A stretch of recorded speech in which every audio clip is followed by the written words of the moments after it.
What's up, guys? Welcome, gamers, to week number 2 recap of college football and Overwatch. My name is Eli, also known as Eli the Ninja, joined with my good friend Chris, aka Party Foul.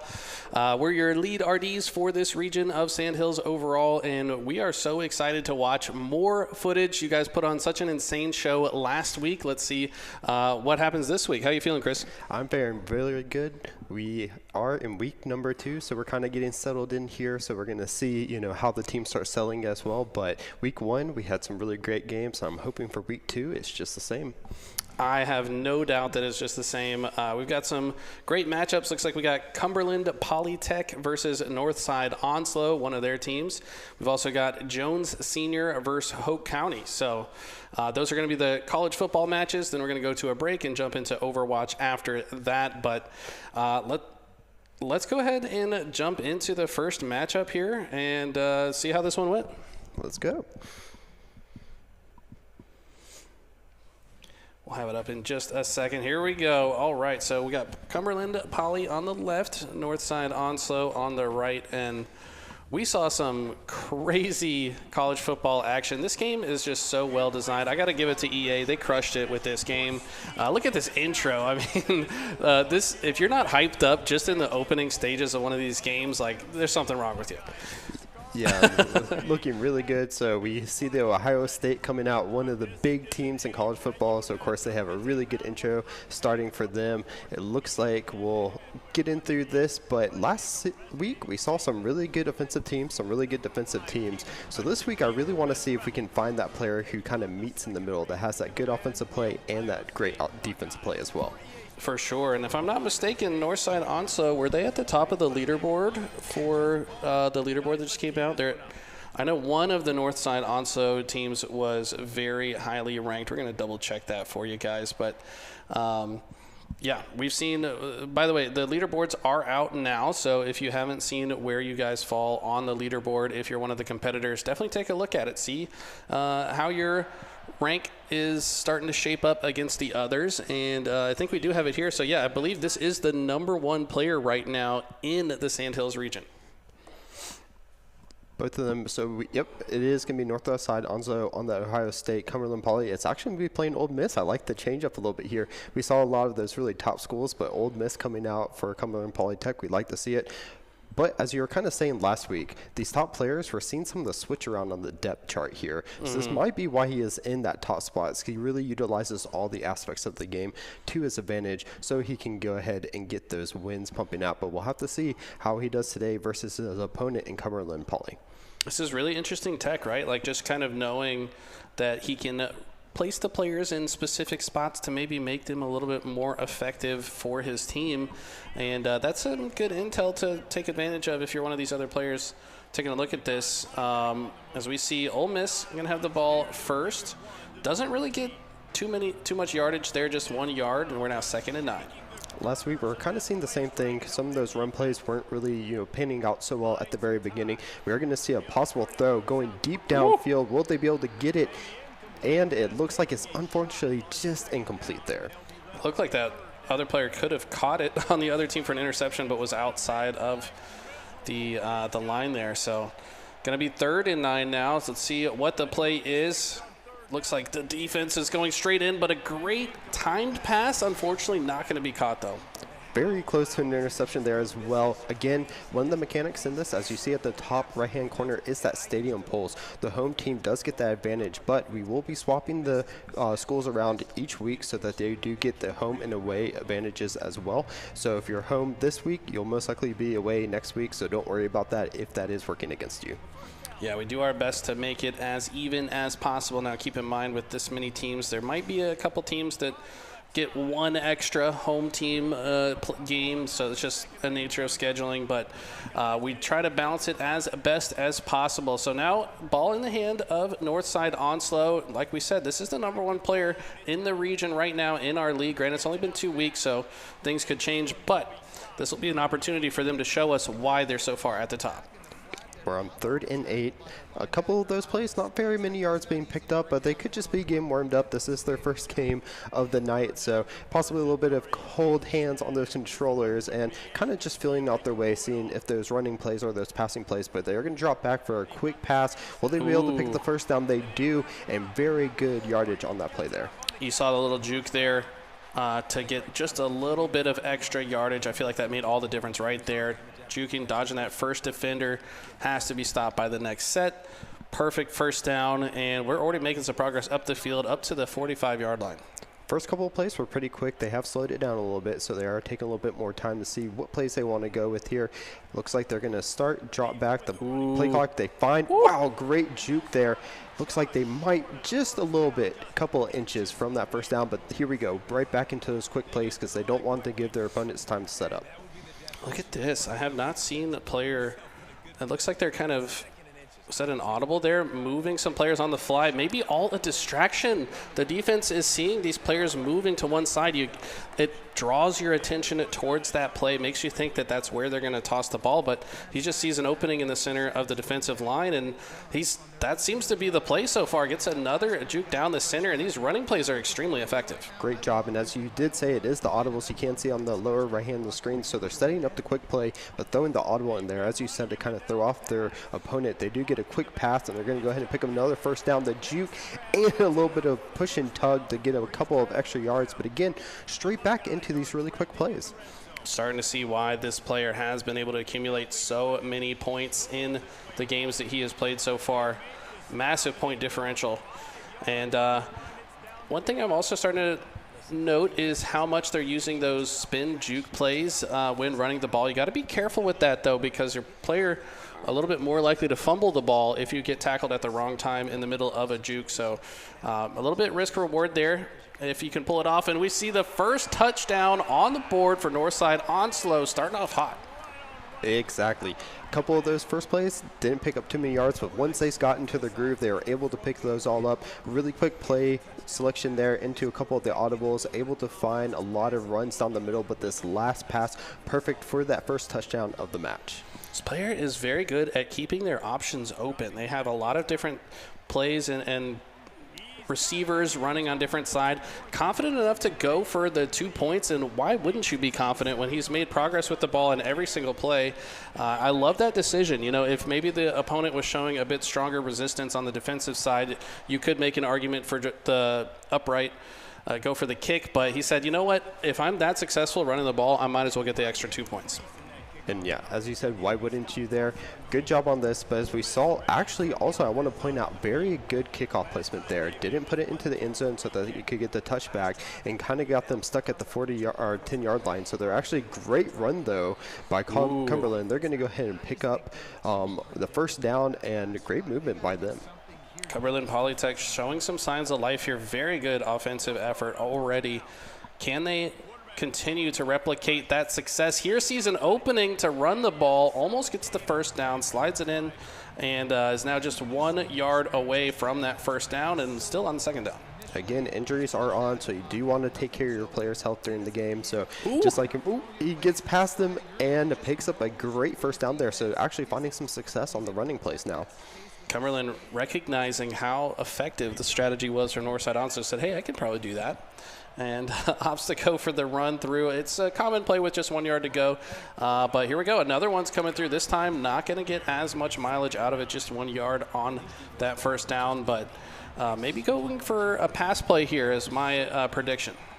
Dropping back, as you said, they're going to look for that pass. Will they be able to find anything? So a short pass, though, getting a great juke. They're going to be able to pick up the first down. Very good. Just picking the right target. That's such a big part of this game. You know, you've got so many options to choose from, choosing the right player to throw it to so as to not be intercepted or, have an incomplete pass. So far, both teams doing a good job of that. We see another running play coming out. It's a lot more jukes. We're seeing a lot more of those mechanics coming out as this game. Luckily, none of them have fumbled yet, so they're keeping control of the ball and moving it up the field. All right, 5. But first quarter ends in the middle of the play here, so it's going to swap side on the field, get back into position on the opposite side. Still going to be 2nd and 5. And if you're Cumberland Poly, you really got to get on the board here. You got to think that if they cannot get this one into the end zone, it's going to be too easy for Northside to start to create some separation. Great job getting through it, but the fumble. Oh, and this is exactly what you're talking about. When you hit those mechanic sticks, you're more susceptible to losing the ball, so you really got to hold on to them, use them at the right time. And he almost got through there, but the fumble is going to go ahead and switch possession into the side of Northside Onslow. Wow, Northside really just picking the right time to get that tackle there. On the other side, the player choosing the wrong time to juke. Here we see a nice sack, though. One of the better defensive plays that we've seen out of Cumberland Poly since the game began. It's going to be taking them back an extra 4 yards. Not deterred by that fumble. They said, well, I have to get right back on defense. I'm going to make a big play there. 2nd and 14. They're dropping back a small little throw right before the sack, and they're going to pick up some really good yards and the first down. A great juke. He's going down the side, and really good play out of Northside. Unbelievable maneuverability from this receiver, juking out multiple opponents on the way past them, and that was a huge play in a moment that mattered a lot. Now still on the board, still on offense is Northside Onslow. This time only going to get 2 yards, but immediately hopping back into the next play. We've seen a lot of fast play in these matches so far, just immediately moving on to the next play. I like that. You know, sometimes don't give your opponent time to think about their next defensive option. Just get right back on the saddle, and this time they don't get any yardage, though, so Polytech kind of showing some good chops on their defensive side now. After no gain on that play there, they're going to go ahead and sit back, take a little bit of time, choose their next play instead of opting for that quicker play. I do like that. No success, so kind of drop back, see what they can find here. Another quick short pass. They're going to find some great yardage. Great juke. He looks like he might be able to go all the way. Can they get the tackle onto him? He's going to shrug him off for 1 extra yard, and great job getting up the field. Oh, I would love to see a replay on that juke. He starts running left, jukes to the right. Perfect timing to throw off that defender. And this player's got some nice mechanics when it comes to controlling his characters and getting around defenders. Taking their time. They're going to go ahead and run down the play clock a little bit. They're getting down to about 4 seconds. Going to go ahead and hand off that running play. They're going to get a couple of yards on it, about 4, so not too bad, especially since they're near the end zone. A little bit of a risky juke there. I thought that one could have potentially been a fumble, but fortunately going to stay down. Can't find an opening in the defenders. Way too many defenders there, so Cumberland really wants to stop this. If Northside Onslow get another touchdown, that separation is going to start to feel pretty difficult to come back from. Now, 3rd and 7. This is a big play right here, and it's going to be a touchdown, jumping right over the defender's head into the end zone, doing so in style. Great job, and that's a great play. Got right over that defender there, said, you might be in my way from the touchdown. Nope, never mind, I'm going to hop right over you. Once again, going for this 2-point play. They have a lot of success in the first one, so we'll have to see if they can replicate it here for another. They're going to go through that pass, and it won't get batted away, so great job not allowing those extra points from the side of Cumberland. That's a big shutdown as well, right? Because now at 14, if Cumberland Poly were to get 2 touchdowns with extra points, they could potentially tie it. But that does mean they're going to need multiple drives without allowing Onslow to get another score on their next drive. So this is really important for Cumberland Poly. They must get a touchdown here and also defend in their next drive. Once again, a really good kickoff onto about that 10-yard line, but this time Cumberland decided to opt and let it roll pass into the end zone so they could get some extra yardage there. They're going to drop back, look for a pass, but they are going to get hit right before it. And I was going to say, they had a lot of success up until that fumble on the last drive, but this one, they got hit a little bit early, so they'll have to maybe slow it down just a little bit so they can get some yardage. You're exactly right. They did have a lot of momentum into that previous drive before the fumble. Here we go. We're seeing more of the same, getting some advancement down the field. Another first down secured by Cumberland. And these short passes are actually doing a lot of work for both of these players this game so far. Both of them opting for short passes, even though they have some longer routes than some of the other receivers. So we'll have to see if they continue to do that. Once again, we're going to look for another run right up the middle. Great job. Is going to pick up a couple yards on that play. Seems to be the go-to for one of these first down plays. Just get a little bit of extra yardage so that you can have an easier time securing the first down shortly thereafter. You can see some of the zone play on the defensive side here for Ohio State. And it looks like it's not going to be the right call as far as the defensive effort goes, because that's going to be an easy first down, and Cumberland Polytech looking like favorites to finally get on the board here. We saw the shift of those receivers there. Even though we saw where that zone coverage was coming out from the side of Northside Onslow, they were unable to stop the play. Great job by Cumberland. Again, they have some momentum, so they're showing really good offensive plays here. They just have to make sure that they can keep the ball. Looks like we're going to go for another passing play. Can they find someone open? They cannot, so they're just going to throw it out. And you saw the way they chose that play. It looked like it was a specific play they were going for, the fake out, and then unfortunately just could not find the player to pass it to. But here we go. Another one is about the same play, and same result coming out of it. Getting kind of finding none of those open receivers, and just kind of having to throw it out so they don't lose too many yards with that quarterback running back. They're going to opt for another throw here. Will they be able to find someone? It is a deep throw into the end zone, and it is swatted away by Northside Onslow. Oh, no, this is not looking good. And look at this. They're not going to punt it. They're going to go for the play. Still needing 10 yards. Has the confidence to maybe make something happen. I kind of agree with this play, though. Back against the wall. This has to work. But unfortunately is – wait, it does. Was that caught there? It looks like they caught it. They were able, and the gamble paid off. Exactly as you said, they had the confidence to go for it. They were able to make that play, and they're in great scoring position. So important, because if they just punt it downfield, I mean, you're now multiple possessions or goals behind the opposition. So forced to go for it in this situation. Going to pay off in a big way, as is this run. Just gets right around all the defenders. Somehow does another fumble. He should have just slid. He was so close. He wanted to get the touchdown, but he got hit the last second, lost the ball, and forced a fumble. Oh, no, that's got to feel so bad if you're on the side of Cumberland Polytech. You got to take a deep breath after something like that and keep your head in the game. It can be so easy to start to write yourself off, but he still has a chance. We've seen many moments of brilliance on the side of Cumberland Polytech. The offenses look good. There's just been two unfortunate turnovers that have really held him back. Right, and that's what I hope. They just keep that mental state that I can get to the end zone. I just have to be a little cleaner with the play, though. But on the switch side, we are back to Ohio State. Northside Onslow has the ball. They're going to opt for a short run here.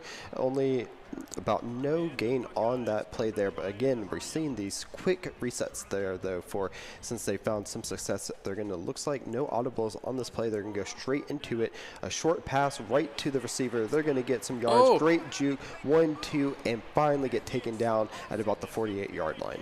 That has been this player's bread and butter. Those jukes are so deadly. Watch this in the replay.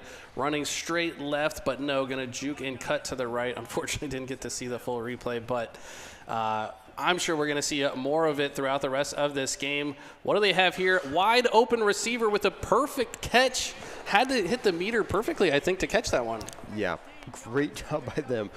Just knowing exactly how to get these mechanics directly in their favor on offense has allowed them to keep pushing up the field. They called the timeout before then to stop the play clock, as there's only about 30 seconds left. We're going for the run play, though, and one juke. They're trying to get the second, couldn't quite get the second, but 7 yards on the play. Only 3 to go to get another first down. They want to do it in 22 seconds. That's all that's left on the timer for this half, and if they can get another score, which they certainly have enough time to do so, this would be absolutely massive to take a 3-touchdown lead into the second half. Can they do it? They're going to go for the throw. Once again, great job picking it up. Unfortunately, get thrown back just a little bit there. They're going to call that quick timeout once again, as there's only a few seconds left on that play clock. But the game, as you said, they want to get that touchdown, and on top of that, they do start the ball in the second half. So they were the kicking team in the first half, so if they can get this score, they have a huge advantage going into the second, being the team on offense. In that case, I think the juke was what got that player pushed back. But here we go. Another perfect run in at the 5-yard line. Going to get pushed out. Still with 10 seconds remaining on the clock. You know that Northside Onslow is confident in their ability to run these short plays. How are they going to get to the end zone? dropping back. We're going to see what play they go for. They're going to move that player over. Oh! But great defensive play coming out of Cumberland. Going to force the last timeout of Ohio State for this half, so they only have one more play possibly to try to get that touchdown. That is a big consequential sack on the side of Cumberland Polytech to push this player back, force them to work for this goal is massive. To get the stop here would keep Cumberland Polytech alive. You got to feel like they know that. But here, this is smart. They're at the second, though, to just go for the field goal is very interesting to me. You would think that they have a few downs to work with. It might just be related to the amount of time related on the clock. Maybe didn't want to burn the extra touchdown, or maybe they didn't have any touchdowns left, did not see. But either way, that's still smart. Now with 17 points, force Cumberland Polytech to get 3 touchdowns to catch back. Well, there we go with the kickoff. Once again, in that just perfect placement. They're so good with these kickoffs here. And Cumberland has kind of recognized this, so they're moving the player out of the way so they can start in that better field position, knowing it's pretty hard to get those runs once you get that kickoff reception there. So they're going to go. They're going to get the touchback there. So here we go. We've got another one. Another chance for Cumberland Polytech. It misses it. That was a crazy play to go for, just right off the rip. Tries to go for the Hail Mary, and when you're down by this much with only 2 quarters left, you kind of feel like that might be the strategy. Especially being the last play of the game, even if it is an interception, it's going to be really hard to run it back from that space there. They would most likely be able to get the stop that second half, or that second quarter going into the third here. But again, as I said, Ohio State, Northside Onso is going to be the receiving team, so getting that field goal at the very end of the first half is going to allow them to start it with a 17-point lead. All right, 17-point lead going into the second half here. We've seen how effective Northside Onso has been on offense. Can they maintain the pressure as they just immediately get a perfect first down? Are they going to just run straight to the end zone? This player needs to tackle him. Finally gets taken down right on his heels the entire time. But are you kidding me? A 66-yard run off the rip. They knew exactly what they were doing, and they finally found that big run that they've been trying for the whole entire game. They found so much success into it, but they're going to go for the quarterback run. Not going to pick up too much, so this is going to be second and goal, but they have plenty of time to work with here. Once again, straight into a very quick setup. Will they try to run it again? They're going to take a little bit of time here, though, right before it. Put it off to the running back, and once again, they're just inches away from getting this touchdown. Being very meticulous with the way they're choosing these plays as well, just going deep into the tank there. Love to see that. There's so much strategy being employed. I think this player, the number 1, is set up to pretend like they're running it. Yes, the throw is to the number 1, but unfortunately it gets taken down. 4th and goal. We have seen them go for it, so it is very possible that they will just opt to try to go ahead and get this play instead of going for that field goal. The only reason I think they went for that field goal in that first half was because they knew that they had very few seconds left on the clock to get it off, but now that they have plenty of time to work with it, does look like they are setting up for the 4th and goal. What's the play here? Does the defense have an answer? This would be massive for Cumberland Polytech, but he just finds the opening, walks it right into the end zone so comfortably. Going to hit him with the little dance as well. Love to see that. And this one's starting to get out of hand, Chris. We're going to see most likely, again, that 2-point conversion. They have gone for it each time they've gotten a touchdown so far. 1 successful, 1 not. So we'll have to see if they can go ahead and get it again and move it past that 50% marker here. They're going to set up for it, so they're going to go for it. It looks like they're trying to see what options they have to get it. They're going to go ahead and move someone across the field there, pick it up, and just once again, almost the same play that got them the touchdown, got them that 2-point conversion. Just did it on the other side. I mean, so impressed by Northside Onso. It seems like every decision they make has been the correct one. They're kind of in their opponent's head as well. Like, I know he's going to expect me to run this way. I'm going to go the opposite. And now look at this. What's going on here, Chris? They're going for the onside kick. They're going to try to get it right back, but it is going to be scooped up. Oh, and they forced the fumble. No They're going to get way. it back off of a fumble. Unbelievable. This is insane what we're witnessing from Northside Onso, the level of creativity in this gameplay. I mean, just completely denying Cumberland Poly the opportunity to play the video game. I mean, he's just not allowed to be on offense. This is incredible. I can't believe it. It looked like Cumberland was going to be set up for a really good field position there off of that onside kick, but great job by Northside to force the fumble. They get it right back, and here's that play again. They're going to run it, juke into a couple defenders, so they're going to still stay about 3rd and 13 there. Most likely we'll see a switch in the plays. Again, we kind of see them looking for that opportune play to help them out here. They have a lot of space to work with, though, so they can kind of, try what they want at this point since they are up by 25, but always can't count a player out. We have seen some really good comebacks last week. We'll have to see if Cumberland is able to kind of pick up a good defensive stop here and force Ohio to make a play that is in their favor.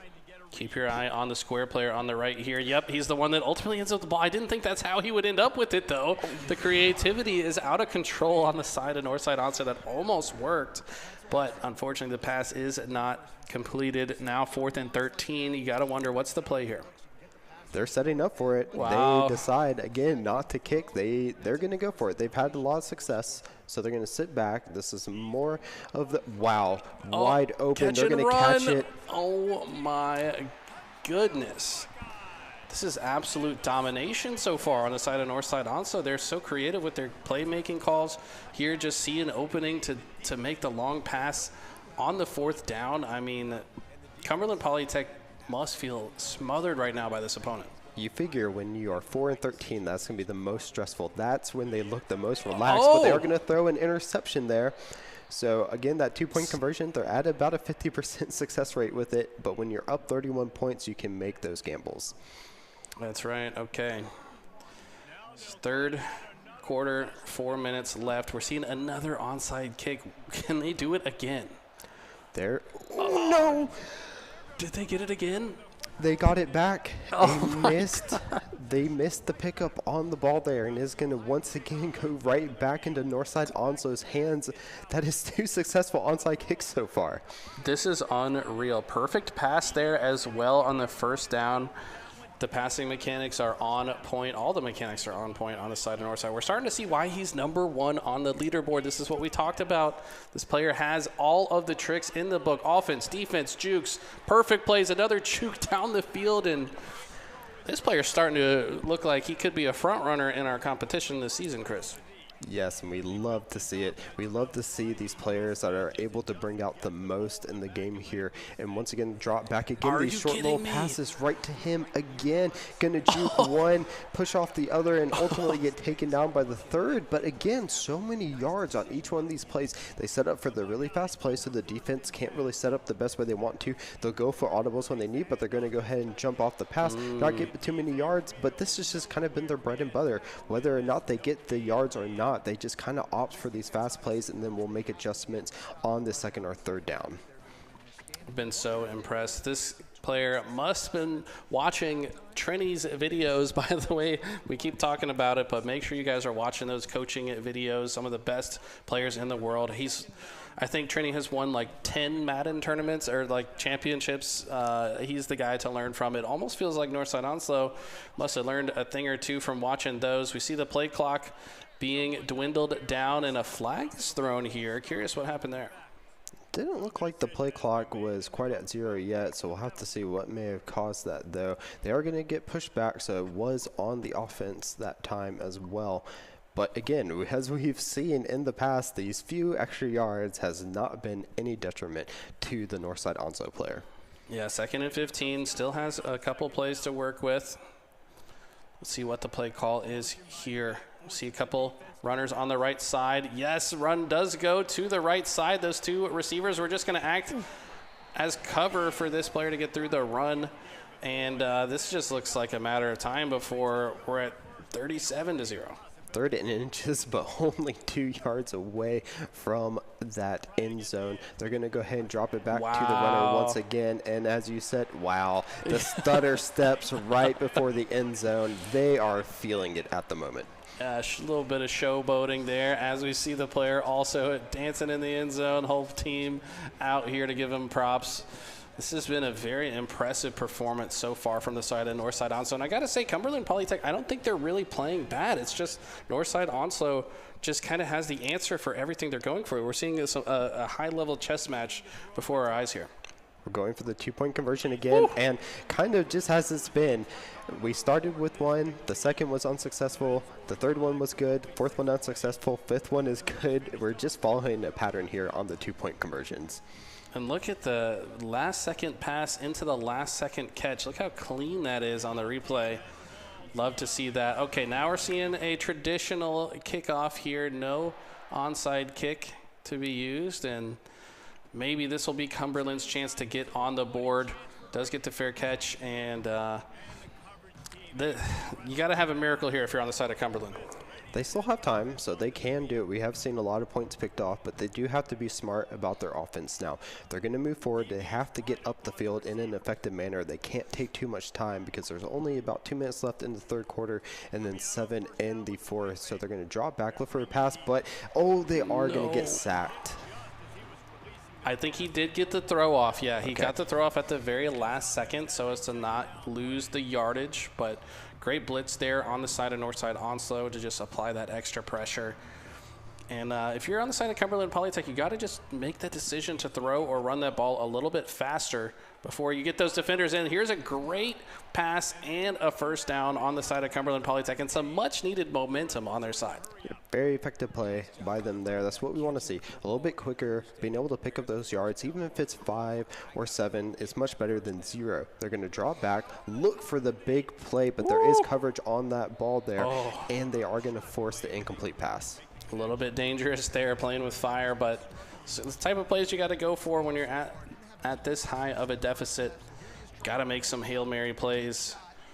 And you can tell the defense is predicting this. Onslow ready to stop these players that are running deep into field. They're going to drop back another pass. I do like these shorter ones. It looks like they should be able to pick up almost a first down. 3rd and 1, definitely doable. But most likely we would still see the 4th down play going at this point in time. See the defense adjusting, maybe predicting what Cumberland might go for here as the long pass does go down. This looks good, and the catch is once again not received. It's just been a few heartbreaking misses on these deep passes.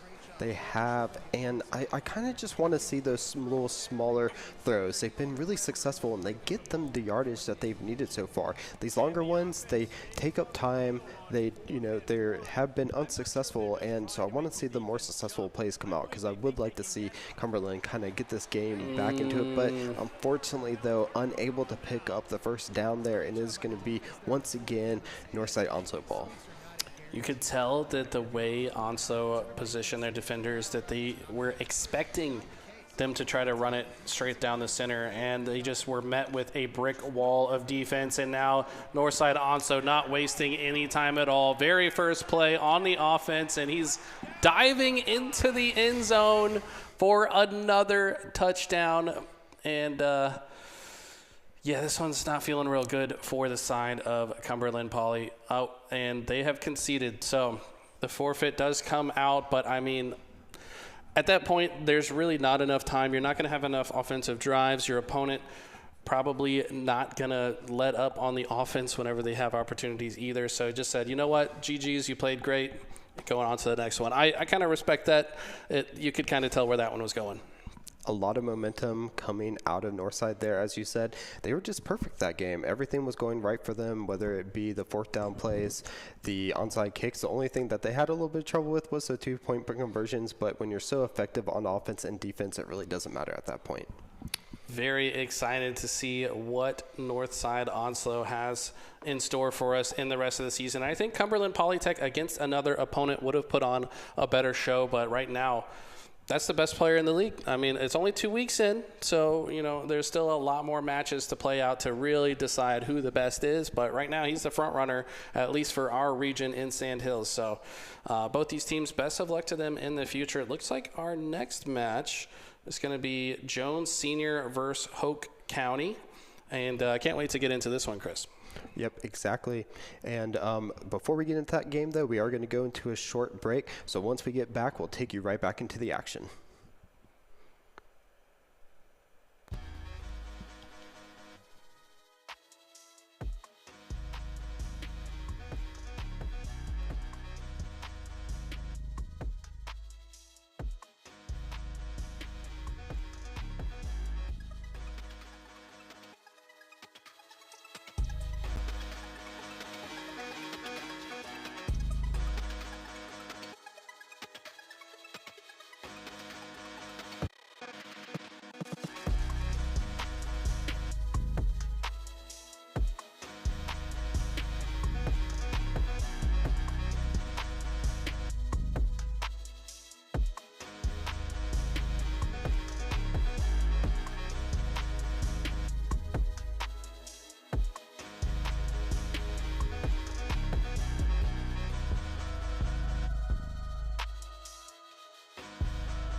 the Sandhills region. Once again, I'm Eli, joined with Chris. And we just saw a phenomenal game of college football played. We got another one queued up for you guys here shortly, but before we jump into that, let's go ahead and jump into the promo for our wonderful esports coaches that we've got for you guys.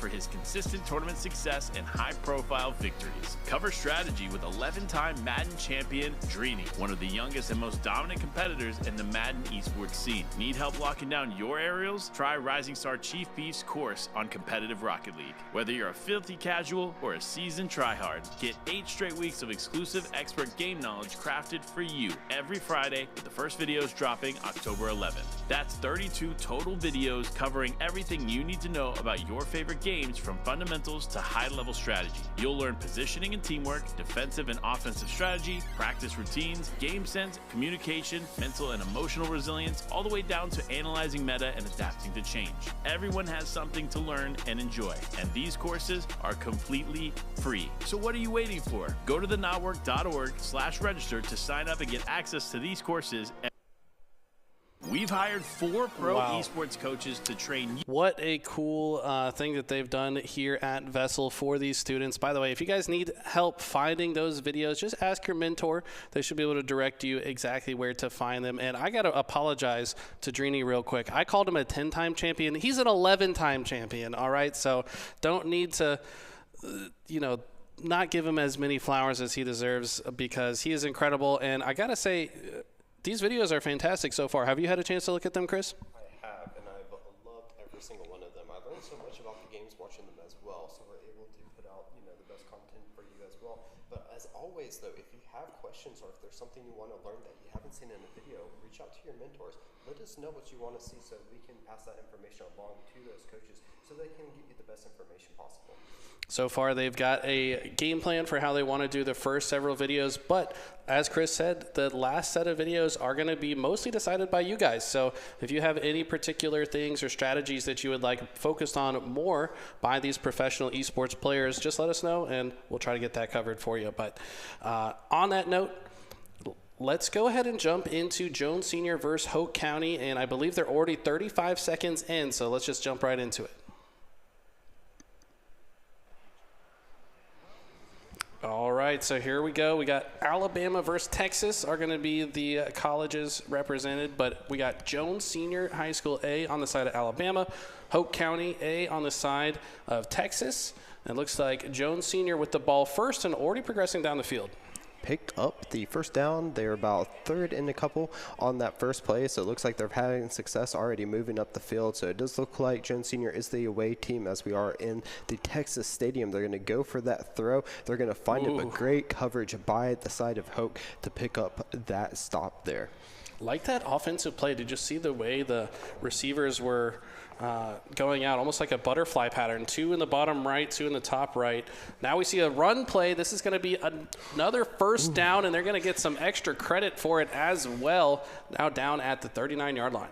Kind of wish they kept that lane going there, that route they were having with that run. Unfortunately, kind of juked right into the Texas player there, but great job nonetheless to pick up that first down for them, moving up the field in a successful manner past the 50-yard line. Again, they took a little bit of time on that play. They're going to set up a new one going forward. Might see a run here as we do have someone in the back. They're going to pass that ball off, and great stop by Hoke County, though.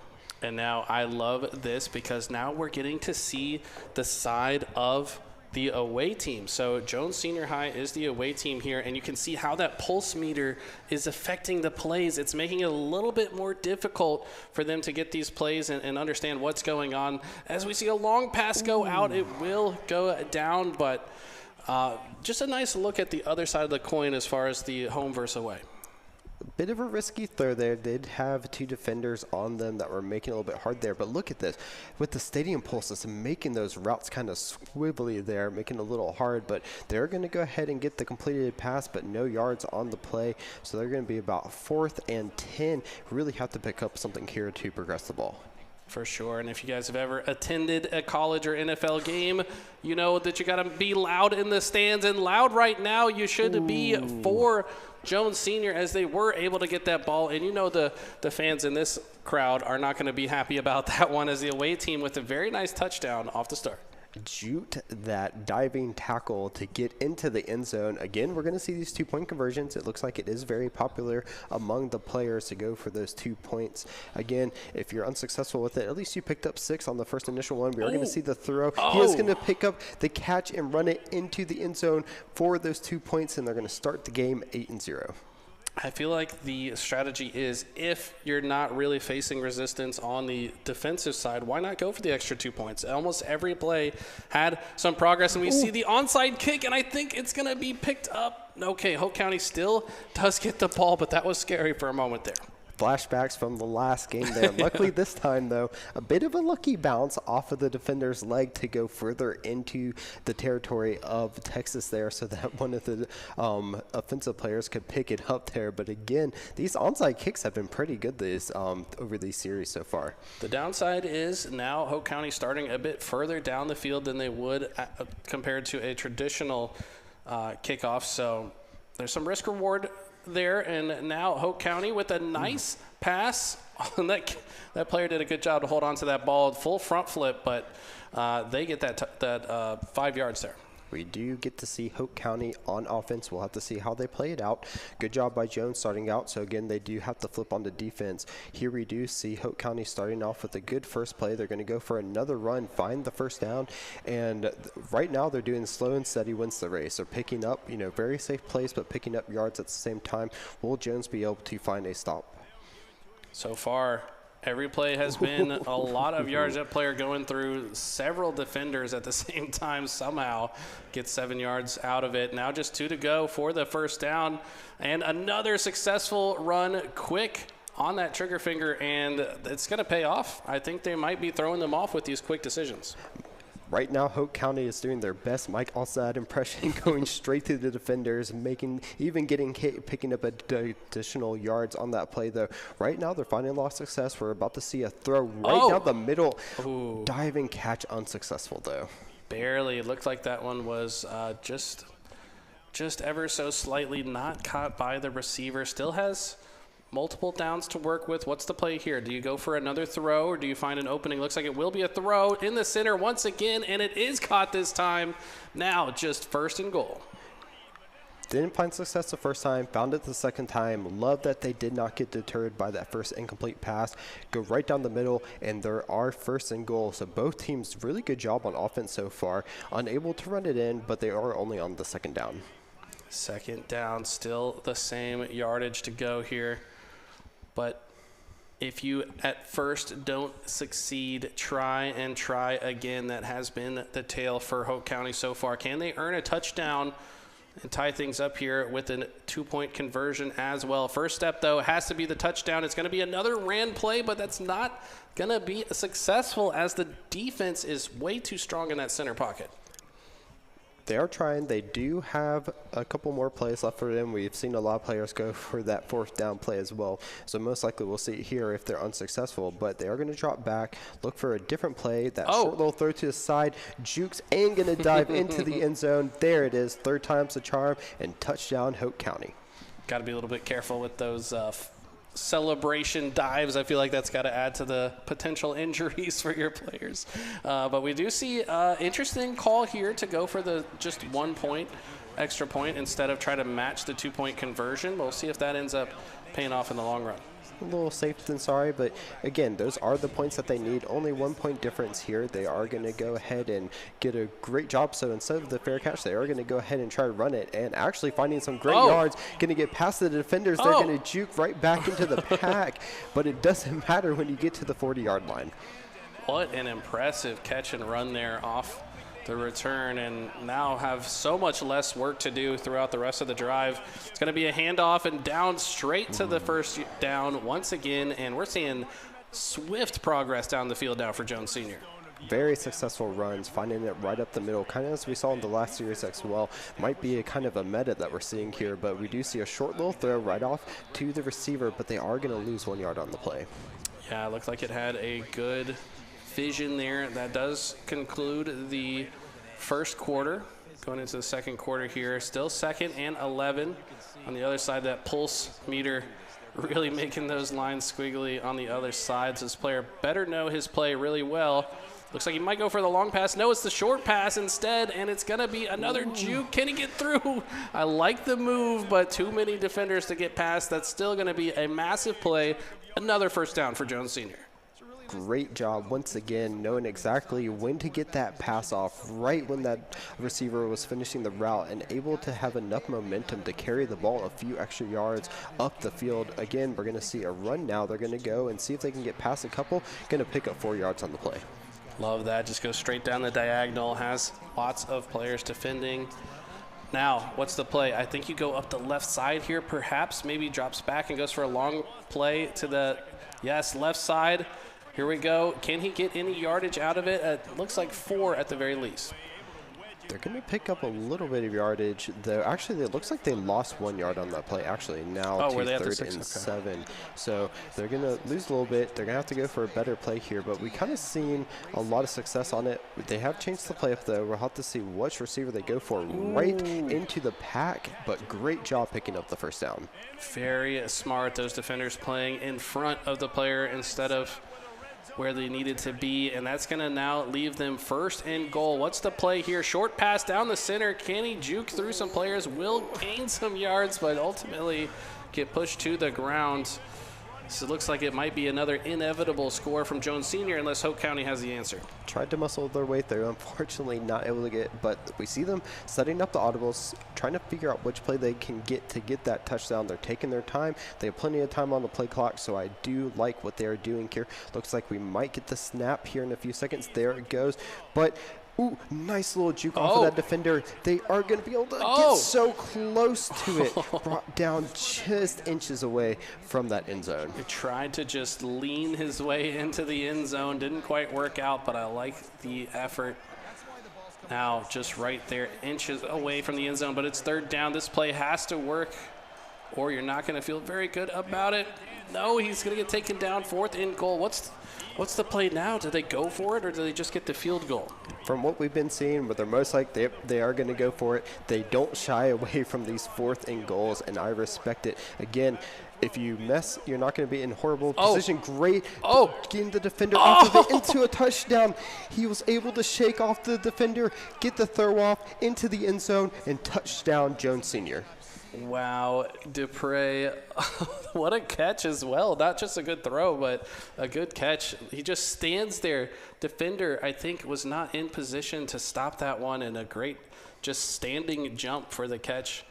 First point goes, extra point is going to be good, and now Jones Sr. with an 8-point lead.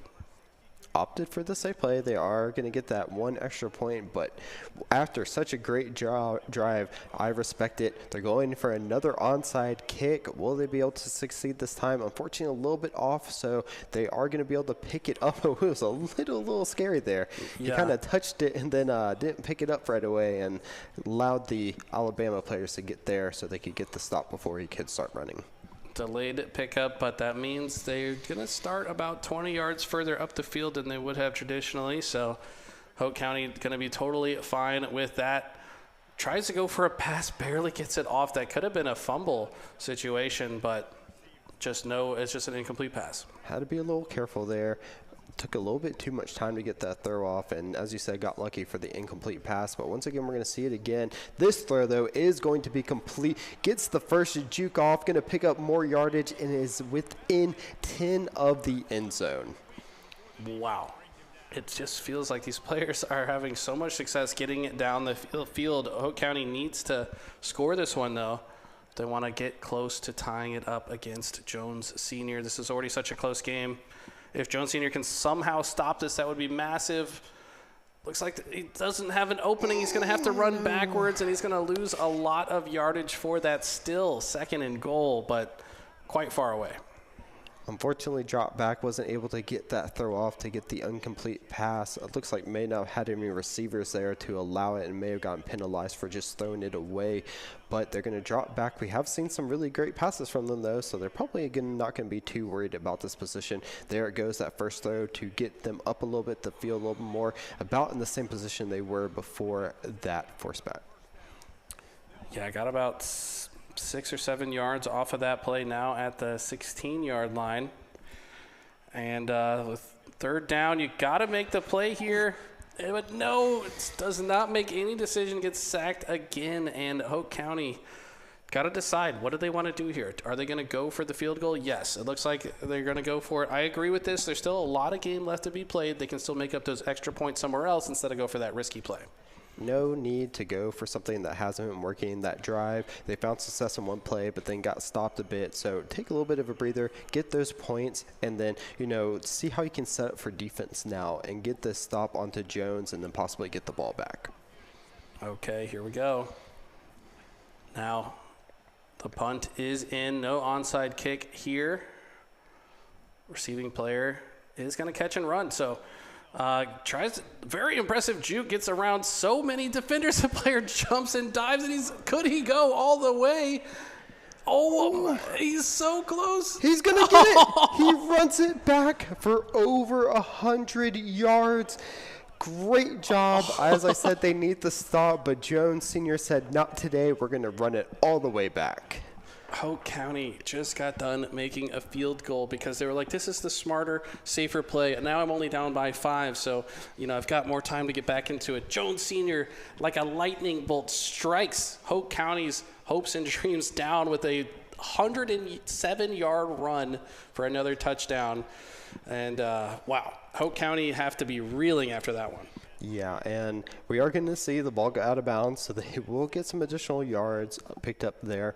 We'll have to see what they decide to do. They did have a really good, successful first pass of the drive on their last offensive play. We'll have to see if they can replicate that and then have a little more success in the end zone there. But, wow, huge pass. Will he be able to pick it up? Way. He does, and there it is. Back-to-back, insane plays. These guys came to play, and I said Hope County's getting their dreams crushed. He said, Eli, watch this. I got it. Don't worry about it. Throws it 90 yards to the touchdown. Insane plays. And Jones Sr. is like, how do I have the ball again already? But we did see the run, so he is going to – nope. So he will go for the fair catch this time. Maybe he thinks he used up a little bit of luck on that last run. So this time it was also more in the middle, so you would have to move out to the left or the right to try to get past that pack coming at him. But we're going to drop back, most likely see a pass here, some pressure coming on. Oh! Interception! Hope County. Huge play, biggest play of the day so far. Interception when he needed it most. And at the 50-yard line, he could completely turn the tides this entire game. Especially after having such a great pass from the last one. He's going to set up for it once again. Right down the middle, they are going to be able to pick it up for the first – oh, nope. So it was actually incomplete there. So almost looked like a good play, but going to go ahead and get that one stop there for the side of Jones. And stop a little with the momentum as well. Pretty important stop, but look at this. Another long pass, and it's going to be good. And just like that, Hope County steals the lead, now up by 1. What an insane minute of gameplay, and he's going to go for the extra one, now up by 2. Hope County on fire out of nowhere. That run must have flipped the switch. The defense and offense now are just going exactly how the Hope County player wants it to go. We are going to see another kickoff here, and they are just trading the ball at this point. This has been absolutely insane. We're only 2 quarters in, 42 seconds into it. 42 seconds left in this quarter. And both teams just not wanting to give up. Jones Sr. wanting to answer back, but they don't have a lot of time to work with. You got to think they're going to have to throw out a fast play here or a timeout if they want to give themselves a chance to score again before the half is over. I don't think we've seen a run in a very long time there. A run play, that is, coming out of it. We finally see it, 2 yards picked up, so not the worst. We'll have to see what they opt to do. As you said, that game clock is running down. They're going to opt for another run here. Not going to be able to pick up too much, and finally calling that timeout so that they can stop the play clock. I feel like they needed to use the timeout a little bit sooner on the prior play, though. They burned about 10 seconds off the clock just choosing their last play. 18 seconds do not feel like enough time unless they have another miracle play in the cards, and I think that's on their mind right now with a nice throw. Need to run it out, though, to pause that clock. They do. 11 seconds. I mean, I've been surprised many times this game. It would not surprise me if they could somehow make this happen. A lot of success on these throws. As you said, most likely we might see another score here. We do see the long throw, but 2 defenders have to be careful, and Hope County, great stop there, because that would have been very, very good field advantage for the side of Jones Senior with that 5 seconds left. Very likely to be the last play here. You see that set up there through the pulse meter. You know this one's going long. Looks like the square receiver, the one to be chosen, but that could have been real ugly. That could have been a fumble into a touchdown, but it looks like we're very likely to just go ahead and turn and move on to the next half with just 1 second on that clock. 1 second, but we have seen it happen before. We'll have to see what they do. Can Hope get the stop, or will Jones be able to pick up that touchdown as there's not enough time for anything else after this? We will see the throw there, and it is going to be incomplete going into the second half. What an insane half of football that we just witnessed. Jones Senior started with the lead. They were up 22-10 at one point, and Hope County would just answer back in the biggest way with those back-to-back touchdowns. We saw the interception. We saw the 100-yard run on the side of Jones Senior, and an onside kick has been the play from Jones Senior in these situations, but they have not been successful to turn the ball over, and they've just given Hope County a lot more yards to work with. And especially with the way that Hope County has been playing their last 2 offensive drives, you have to think that maybe they would want them to start a little bit further down the field. Again, just like this, they're finding so much success on these throws that maybe it's time to start kicking those more traditional kickoffs there instead of going for those onside kicks. But of course, they have a game plan in mind, and I respect them for sticking to it. Here we go. It's going to be another pass. Well defended is the QB until now for a pack of hungry wolves about to just devour that QB. Very smart of him to chuck that ball out of bounds. Just get the incomplete pass before things can get worse. 2nd and 23 now, though. And Hope County kind of having their most difficult test yet, and the throw is going to miss. And now 3rd and 23. What's the play here? Again, it looks like they're setting up for that throw. They've had a lot of success on it, so I definitely respect them for going for it. They'll have to have a little bit more time so they can make sure that those receivers complete those routes so that they can get the maximum out of it. But here it goes. Can they get it? Ooh, almost looked like an interception there, though. I couldn't tell if that was a touchdown or an interception. It's going to be an incomplete pass instead. Now 4th and 23. They're actually going for this? Well, it's on the flip side of those onside kicks. If they don't complete it, they have good. Ooh. What? You got to make the decision faster. You give Alabama or Jones Senior the ball so much further down the field than you would have otherwise given it. But like you said, the same kind of risk reward of that onside kick. And we see the lateral thrown out and a very nice run flirting with that out of bounds line, but will score the first down. Tiptoed that line to pick up the first down and a couple extra yards. Very good offensive positioning here for the side of Jones Senior. Can they make the most out of it? They're going to go ahead and give that ball off, but it is going to actually be for a loss. Gives him a little hug there to the QB. Takes him down, lose 2 yards. Let's see what the answer is. Now 2nd and 12. Alabama and Jones Senior have faced tougher challenges so far this game, but look at this, a long pass all the way to the end zone, and it's caught. It's good. Touchdown. Once again, Jones Senior take the lead. They are flipping the lead back and forth with each other going so far, and neither one of them are being deterred by any sort of setback on the offensive or even defensive side here. They're saying, we know we can score. We'll definitely get it. We're going to keep trying, and they're going to go for the trick play into the throw. 2-point conversion will be good. No way. What a big brain play from Jones Senior. They had me fooled. I thought they were going for the extra point, but no. It's going to be the 2-point conversion, and we'll have to see if that pays off long term. That now makes the difference 6 instead of 5. So Hope County, if they get the touchdown, they're still going to be required to make an extra point. No onside kick this time, but still gave them pretty good yardage here as they're starting around the 35-yard line. A lot of success in the throws. We'll have to see if they offer that or possibly a run. We are going to see the throw again. They're waiting. They're going to go ahead and make it down. Will he be able to get the catch? He will not, and it will lead us to 2nd and 10. What a good attempt there, just barely missing that pass. Now 2nd and 10, a lot of field to cover here. 5 minutes still in this quarter, a lot of time to work with.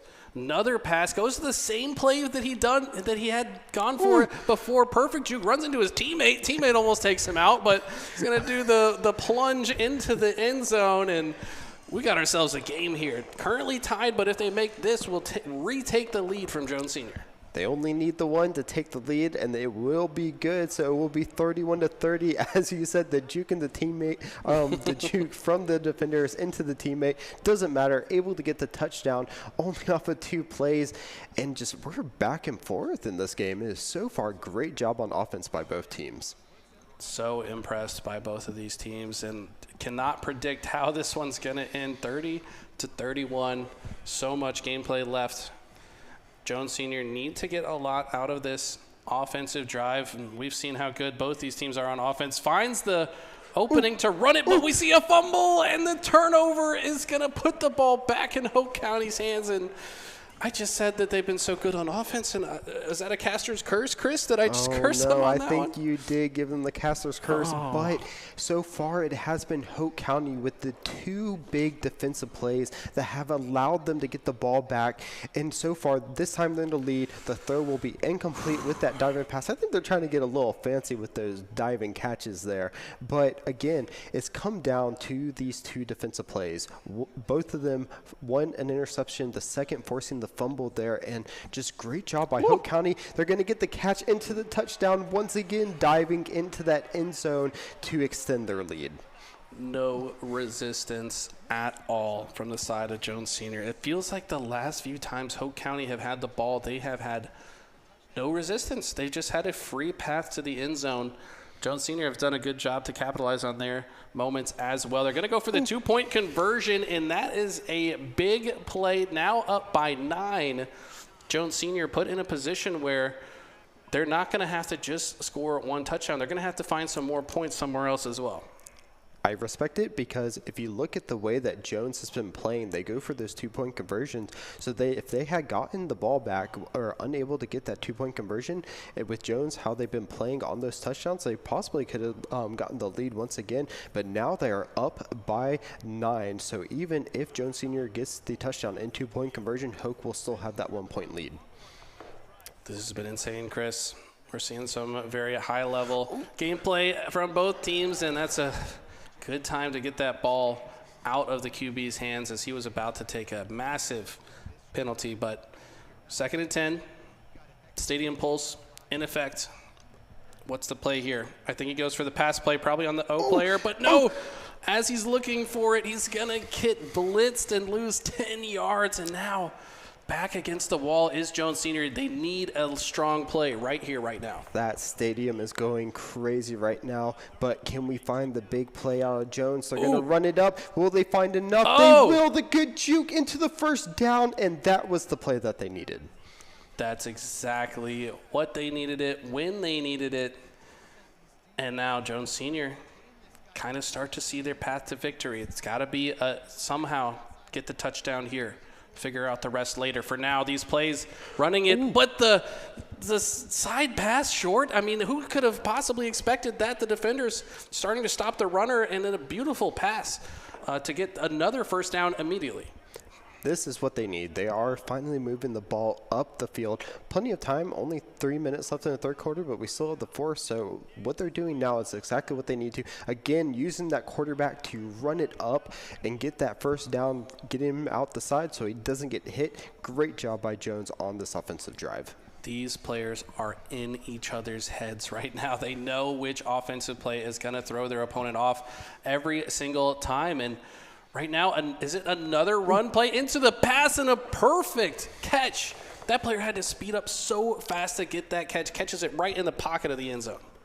you saw Hoke kind of thinking about whether or not they want to get to the QB there, and then right before got that throw off onto that receiver, completing their route into the touchdown. And once again, we are getting this game so close to 2-point conversion here to try to make it a 1-point game. How does he approach this? Ooh. Huge blitz coming out. That was a good way to stop the 2-point conversion. Still down by 3. Would have liked to be down by just 2 if possible, but in the grand scheme of things, not a huge difference. We see another onside kick coming out, and this is going to get turned over at the 50-yard line. And I don't know about there has not been one good onside kick yet for the side of Jones Senior. You got to think they've given up a lot of yards for that. They do have to be careful because Hoke has just been on fire on offense so far, and they've been able to find some defensive stops as well. They're going to go ahead and run it up. It's probably one of the first runs that we've seen out of them in a while, but 9 yards on that play. They are going to be happy with that. Almost guaranteed to get this first down with just one successful forward movement in the next couple of plays. It's going to be right now, though, and could it be more? It's definitely going to be more juking left, right, playing a little bit of Army football. Left, right, left, right, and they finally get taken down. But I love the play there. I mean, he advanced up the field quite handsomely. I figured on that play, he didn't know what he was doing. How could his opponent? And a great job by them. They're going to go ahead and pick up another 9 yards. Very successful run so far. So showing the duality on offense. Great offensive throws at the beginning, but now getting success on the runs. Will they be able to find it again? Another, actually throw out to the side. Again, the juke into the side, and they're going to be just 3 yards from the end zone. You thought he was going to run it. He faked out not just his opponent, but also the caster watching it. It just goes to show how impressive these guys are about their plays, and not too far to go to get back to the end zone, which is familiar territory. But for now, quarter will end. Onto the final quarter. Does Jones Senior have what it takes? They got to probably stop this run, though, if they want to give themselves a good chance to come out ahead here. But it's going to be tough. First and goal and not too much yardage to cover. They're going to go ahead and pass it off, run it right into the end zone. He stepped on that line, got the ball over before getting taken out. It will be good. They're going to go for the extra point, and they've just been on fire on offense so far. 10-point lead now for Hoke County. So Jones Senior, if they're going to come back into this, they need at least two successful offensive drives and stop the offensive drive on the side of Hoke County. Do they have it in them? It's going to start pretty far back, though, all the way back on like the 9-yard line there. Big hit to stop that run from Hoke. They do not want a replication of that 100-yard run from Jones Senior. But Jones Senior, really good job on offense last time. Can they go ahead and do it again? They're going to get the run out, get the juke on the defender. They're going to get past the pack. This is a great job, exactly what they need. They're going to go, but do they have enough to get it? Could they looks like go they could. all the way? He does. Are you kidding me? Jones Senior with a very impressive touchdown. This has been an unbelievable game, Chris. I can't predict how this one ends. No, both of the teams doing so good job on offense. You figure that they just don't want to hold on to the ball that long. And why would they when the score is so close right now? They have to make sure that they keep widening the gap, or in Jones Senior's case, closing the gap there. They are finally going to go for that traditional kick. They are going to go ahead and receive it and opt to run it. So once again, both of them just saying, you know what, we're going to take our chances. I think that is such a good call to finally go for the traditional kick. The onside kick had not paid off at all.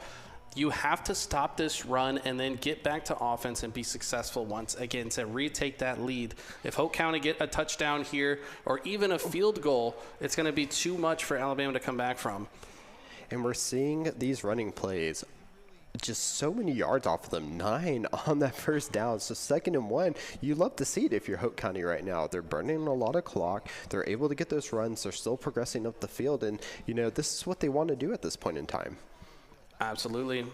The longer they let this clock burn down, that looked like it could have been an interception for a moment, but just the first down, Hoke County does successfully catch it.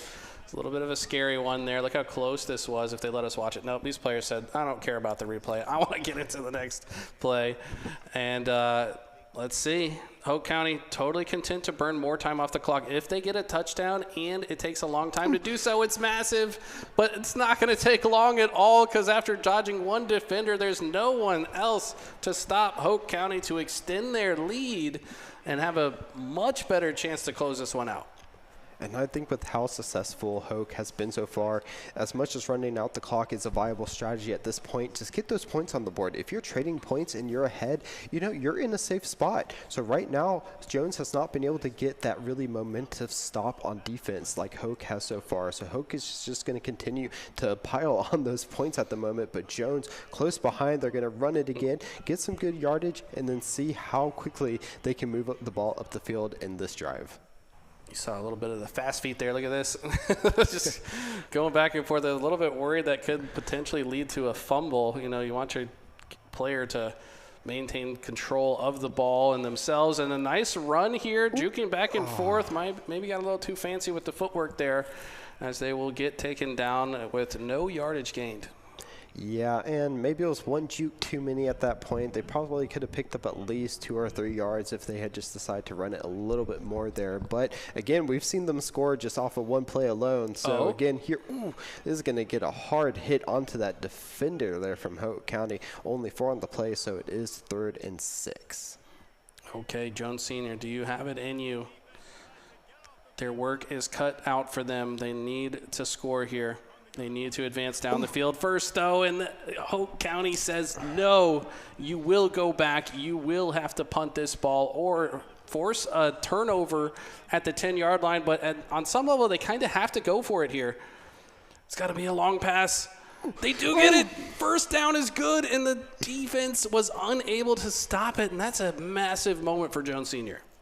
3 minutes left. They had to go for that play if they want to try to get it back within, distance of getting this game back into hand for them. They're able to pick up that first down. Running it back, though, have to be a little careful here. Doing a little bit of ring around the rosy on the defenders and finally going to get taken down, but are going to lose 3 yards on that play. Could have been worse, though. Could have been 10 to 15 yards, but we're able to come back a little bit on the field.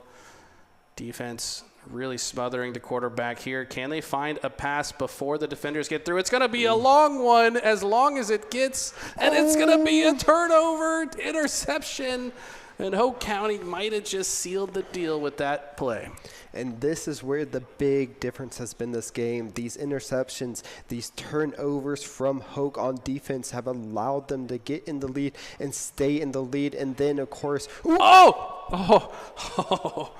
could have been another fumble turnover situation, but somehow Hoke picks the ball back up. And these guys are going to give me a heart attack. I'm getting too old for this, Chris. I thank Hoke for not passing the caster curse along to me. Only Eli is going to take that so far in this game right now. Luckily, Hoke was able to pick it back up there and are going to stay on offense. 2nd and 5. They're going to run it, get past that first defender. Little juke there, and the ball goes out once again. But they recover it again. Oh, my God. How many coin flips are going to come up heads for Hoke County? It feels like they're playing with fire here, but somehow maintained possession of the ball and somehow got some yardage in the last couple plays as well. 3rd and 6 now, and tries to force his way to that first down, but now 4th and 2. What's the play here? I mean, you're up by 10. Realistically, your opponent needs 2 successful drives to catch up to you. Do you just punt it here? It looks like not. They're going to go for it. They're feeling it. They said, maybe even if they get it, we've been so successful on defense as well that we can get a stop, but it doesn't matter as they're going to go ahead and pick up the first down. So smart. Stay on offense. Never even give Jones Sr. a chance to get the first of 2 drives that they need to come back and close the lead. So Hoke County with a very successful run play there. A little bit risky. I think that one could have gone sideways. But here we go. Talking about going sideways. The juke is in, and can he get down another one? Who can take this man down finally? But Hoke County looking to slam the door on this victory. I can't believe it. They are just weaving in and out of those defenders, picking up the plays when it matters. Look at that. Only 18 seconds left on the game clock. They're going to run it. At this point, it doesn't matter. They're just buying time with these little fancy jukes back and forth. 10 seconds left. That's going to be it. That is all she wrote. And Hope County going to go ahead and pick up this win versus Jones Senior, 53-43. We do see the timeout coming to stop the clock, but only 4 seconds left. It's not going to matter. Yeah, Hope County, just all the rest of this is a formality. They will throw it, maybe try to add to the stat page, and they do. They said, you know what? I saw that point differential column on the leaderboard. Let me just beef up my numbers a little bit with a nice extra touchdown there. Ultimately will win by 16 points, but Jones Senior put up a great fight in that match. I mean, that was one of the more exciting matches we've seen so far, Chris. It really was. Both of them trading on offense until some really great stops and clutch stops coming out of Hope County to ensure that they kept the lead for the rest of the game. Great job by them, and what an exciting match by both players. That one might have been my favorite one yet this season. So back and forth. And on that note, let's go ahead and take a look at the leaderboard so far through 2 weeks. Obviously, we've not had a ton of room for movement, but let's shift our eyes to that right side there, north side Onso. That's who we saw win that first game by quite a bit. It looks like they won another game by quite a bit as well, as their point differential all the way up at 127. That's going to put them on top with the most points. And then we just witnessed Hope County with their victory. And I believe we might have to update this because I don't know if those points are correct. Yep, but look at it. We are starting to see some of the leaders emerge out of this. Northside Onslow, Southwest Edgecombe, and Grace Creek all have such big, differences in that point difference, which means that they're doing great on offense and defense as well. So these are some of the leaders that we're going to want to keep a look at as we go forward in the season here, though. But great job by all the teams so far. We'll have to see what those updated scores are as we go through the rest of the season. It is only week 2, so don't be deterred if you're staying a little bit at the bottom there. You have a lot of time to turn it around, and as we saw previous to this game, those coaching videos can help you out a lot. Absolutely. Take a look at those trainee videos. He's a phenomenal coach and has a lot to teach you guys, and there's a lot of room to do it. Just pay attention throughout the rest of the season. Listen to those mentors. They'll let you know when those videos are up. But before we get into Overwatch, we're going to actually take a short break, but don't go anywhere. We got some excellent Overwatch action right after this.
Opportunities and experiential learning opportunities for students, the career transfer pieces, whether you're in media production or you're doing event management, we have an opportunity to train students to get out in the community to help us lead a lot of different esports initiatives, both locally, regionally, and nationally. Tournament hosting, sponsorships within the esports community, continuing to build our competitive edge with our student recruitment. I think that UNCG's positioned itself to really be the leaders on that forefront. All right, thank you for that message from UNC Greensboro. Welcome back to the Week 2 recap, the Tuesday show for college football and Overwatch. Some fantastic games of college football that we had a chance to look at, but now we're going to shift gears a little bit into a completely different game, Overwatch 2. We're going to see some 5v5 action, see how these players are working well together, and I can't wait to get into it. Looks like our running match is going to be between Fairmont and Northside Onslow, and then after that, we're going to go to Jones Senior and West Craven. So Jones Senior showed up twice on our broadcast today. They're looking like a strong team. We'll have to see what they decide to bring out for Overwatch. Last week, some really good matches. I wonder where the meta is really going to settle for the high school scene as well. Last week, we saw a lot of the Reinhardt as well as the actual Wrecking Ball come out and do a really good job there as well. The hamster doing the hamster dance all over people going forward for one of our victories last week. But we'll have to see how it kind of settles out because, you know, Overwatch is a game where it has a really big shifting meta. So we'll have to see where that falls for these games. But it looks like we're ready to get into our first match with Fairmont versus Northside. Let's go ahead and take you to it.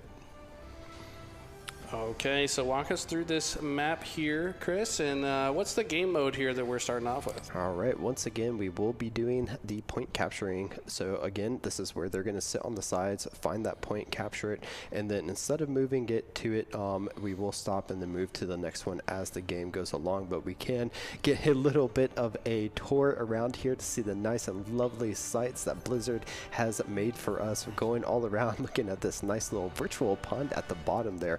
But we can finally see a little bit of the players picking their champions and heroes there on the Fairmont side. Again, that Orisa being so strong last week, making its way back in. But again, the Reinhardt as the tank on the north side. Also, we'll have to see how both of them decide to play it out here. Again, actually kind of seeing the Moira as well from both teams. So both of them kind of making that choice together. But Mercy versus the Lucio, we'll have to see what teams decide to do with both of these. But wow, the Reinhardt getting straight into it to want to get the best position as possible going into this first control point. My eyes are certainly on Nick's horn. We saw Reinhardt make all the difference in the matches we saw last week. Jake Overwatch, our esports professional from Overwatch, says that Reinhardt's one of the best in the game right now, so definitely a big pickup. But here, both teams fighting pretty well for this point, but wow, Fairmont going down quickly. Northside Onslow's offensive pressure is insane here. Yes, the hit scan Sojourn is going to do so much damage coming out here. It is going to help it out. But again, as you said, we saw so much control coming out of that Reinhardt that's going to allow them to get to control this first point. We do see about 10% already ticking up, and it looks like they're going to go ahead and try to figure out where the side Fairmont's going to come out for this second attack, and they're going to go ahead and start shutting it down, though. Genji going to get a pickup onto Lucio, so it is going to be one healer down. Both of them trying to get those ultimates up, but we only see them at about 40-50% here on the north side. They are losing a couple of players. They're going to make a couple of switches, and great job by them picking up the kills to make sure that they are able to keep control of this point so far. Wow, the Genji did a good job to output some damage, but could not escape in time. The pressure just a little bit too great on the side of Northside. This Sojourn is doing work right now. So much damage output and doing so from safe location. I like this positioning behind the pillar in a safe spot. Reinhardt taking the front line, getting the pin on the enemy Sojourn. Or sorry, was that? That was Orisa, yes. Orisa, sorry. is going to pin that tank. Actually, it was trying to look like it was trying to get them off the map as well. If that pin didn't get the kill, they could have possibly pushed the Orisa off the map also. So again, you have to be careful. As you said, they can't swim, so you got to be careful for those ledges, especially against the Reinhardt. We do see the camera on the Reaper here, though, trying to get some little bit of control to force them away. We are at about 73%, so Fairmont, they're going to have to try and find a way to break into this point and capture and control it so that they don't lose this first part of map number 1. Okay, Reaper doing their best to get some opening damage here. Keep your eyes on Nixhorn, though. The Reinhardt has his ultimate available. Looks like K-Wampst going to be taken down here. But right now, 95%. Northside also about to secure the first point. Doesn't even need the shatter, and they are going to force them off, and that will be the first point controlled by the side of Northside Onso, as no one is able to make it in time to get the contestation on it. And look at that. 3 ultimates were up. You hear the shatter coming out at the very end, as it does not roll over into the next point. So they went ahead and used those ults at the very end there. But it's crazy that they were able to hold on to those without even needing to use them on that last contestation of the point. 4 of them still had their ultimates as that round concluded. I think when they throw them out at the end there, it's almost like a little bit of bragging. Like, yeah, we did that without these. So Fairmont kind of in a position where they got to prove they can hang. Onso's proven to be extremely strong off the opening. See maybe a handful of character switches here on the side of Northside Onso. We've got the same structure, though. Curious to see how Nixhorn is going to open some space for his teammates. As we do see, there are a couple more high ground places to take on this point, so we do see a couple other heroes coming out that might be able to take advantage of that. We do see the Junkrat coming out of Fairmont, possibly using those mines to get up there and just start nailing people with those bombs. But again here, we see this first point of contention as the point has not unlocked yet. Who can get advantage? Who can get those kills? But again, it is Northside Onso getting these first 3 kills just so quickly coming out, and they should be able to step on the point here. There it is, 4 people taken down in an instant. Can they get the Junkrat? So close, so far, but he sees that mine, decides not to go ahead and jump on it. It looks like he is gonna might try to reposition himself, but will be able to stay right now. And again, they get those opening kills, are able to get control of the point. Will Northside Onso be able to contest it at any point this time? We do see him gonna go ahead and use that invulnerability to get out. Escape is gonna be able to pick up 1 kill on the side of Northside Onso, but they are going to go ahead and respond in kind as that. Reinhardt is able to take out the Orisa. Echo doing a great job on to the Junkrat and take them out. So once again, it is going to actually be a man advantage for the side of Fairmont, as we do see some healing coming out, but Northside Onso can't be counted out just yet. The shatter going to be used to go ahead and get some control onto the point here. We do see the Genji, though, trying to do their, the Echo trying to do their best onto them as they try to get some damage down, but not quite able to find it just yet. Will they be able to get up this second kill? They do have the ultimate, but we haven't seen it used just yet. Swapping over to the Reinhardt to see how he is able to control this right now, and they are at about that 50% mark. Okay, Fairmont looked like they had a chance to get control, just weren't quite in the right positioning to convert the point. Northside Onso covering the right parts of the map as we see the pin come out on the Orisa once again, and Nixhorn just swinging the hammer, getting that player off the map entirely. Is coming out. Will they be able to get any damage with it? They are able to find, actually not even 1. They are only going to get a little bit of damage out there and not able to find the kill. Samora, though, going to pick up the kill on the Junkrat, possibly while he was in that animation of sending the Riptire out. And we do see, once again, Northside Onso just taking up all these kills. The Sombra coming out to try to get there quickly, but it's not going to matter as they're going to get taken down. We're at about 90% for the side Northside Onso. Onso, and Fairmont just not able to answer at all so far on map number 1. It feels like there is a massive elimination difference here on the side of Northside Onso. They're just coming out on top in most of these team fights. It feels like their positioning has been a bit better as well. We've seen a few flank plays come out. They're not all playing in the same exact space when they have the timing to do so. They're taking routes to get behind the opponent. We saw a time that a healer got caught off guard all the way behind the formation. That's when they had pushed up and tried to get control of the point, but I mean, the positioning and pressure from Northside Onso has just been too strong so far. Look at this play of the game by the Reinhardt, getting 2 kills there, then setting up 2 more for his team. Great job. And there, that was the one. They didn't even use the shatter at that point, and we saw them using it at the end. And that shows just so much how momentum that they had during that first point, as they didn't even have to use their ultimates. We did see them being used on that second point as they need to keep a little bit more control, but once they got those out, they just kind of really shut down Fairmont from being able to get any offensive plays out to get control of that point and try to even it up a little bit. Yeah, the second point, it did feel like Fairmont had a slightly better chance to get control of that one, but Northside Onso just had the answer every single time. Can they bounce back in this next game? You got to wonder, is it a character issue? Is it a team composition issue? Is that just a very good map for Northside Onso? I'm not really sure, but Fairmont got to show that they got a little bit more fight in them going into map 2. We'll go ahead and jump into that right now. All right, and as you said, we are moving to Kings Row, so it is a high-road map. They first have to capture the point. Once they capture it, they will get a payload to push. So again, we are changing it up a little bit. Maybe this map is a little bit better for for Fairmont. We'll have to see how they decide to play it out. Both teams are going to start picking their compositions going into this. We are taking another lovely tour around Kings Row. Not as quite bright and vibrant as the last map, but we do see a bit of that little nice industrial look coming out of it. We'll have to see who they start picking, as they will be able to see the compositions in a moment here. But so we actually do see about similar with the Tanksville, but on the DPS and the healer side, a bit of a mix-up from both teams. All right, love this map. It's giving me borderline Harry Potter vibes. You know, feel like this is a city in that universe, but obviously we are in Overwatch. And we'll have to see, like you said, it's a hybrid format, so you got to be good at a lot of different things to win a game type like this. You got to be able to control the space around a point to capture it before you get to move the payload. And which team is starting on offense here?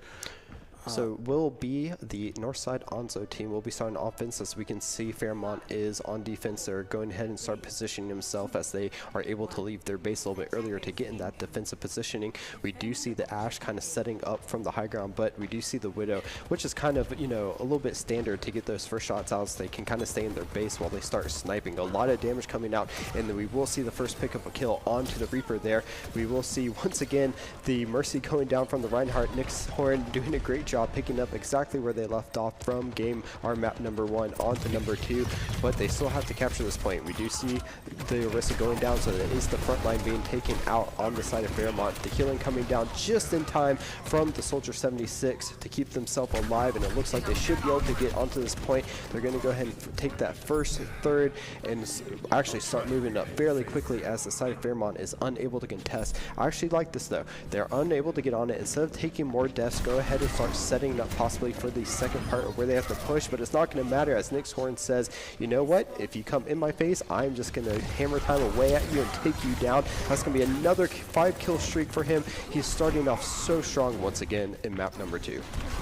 He has been such a huge difference maker on this team so far. They wasted no time at all capturing the point, and this man's finally gonna be taken down. I feel like that's one of the first times that he's gone to the respawn screen since the series began.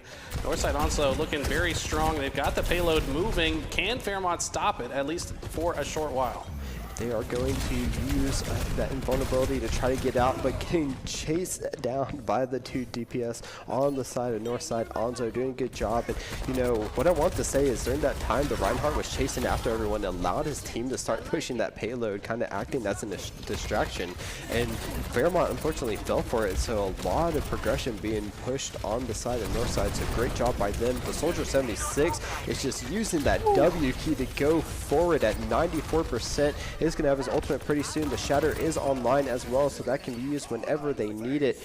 And wow, just Northside is so dominant on both these maps so far. Great job. 10 kill streak so far for that Soldier 76. Make it 11 and 12. Has that ultimate online when they decide to use it. It's like a pretty much a cheat. It's going to give you the aimbot when he turns on that visor, but no need to use it just yet, as Fairmont is deciding to kind of sit back and try to get their defensives back up once again.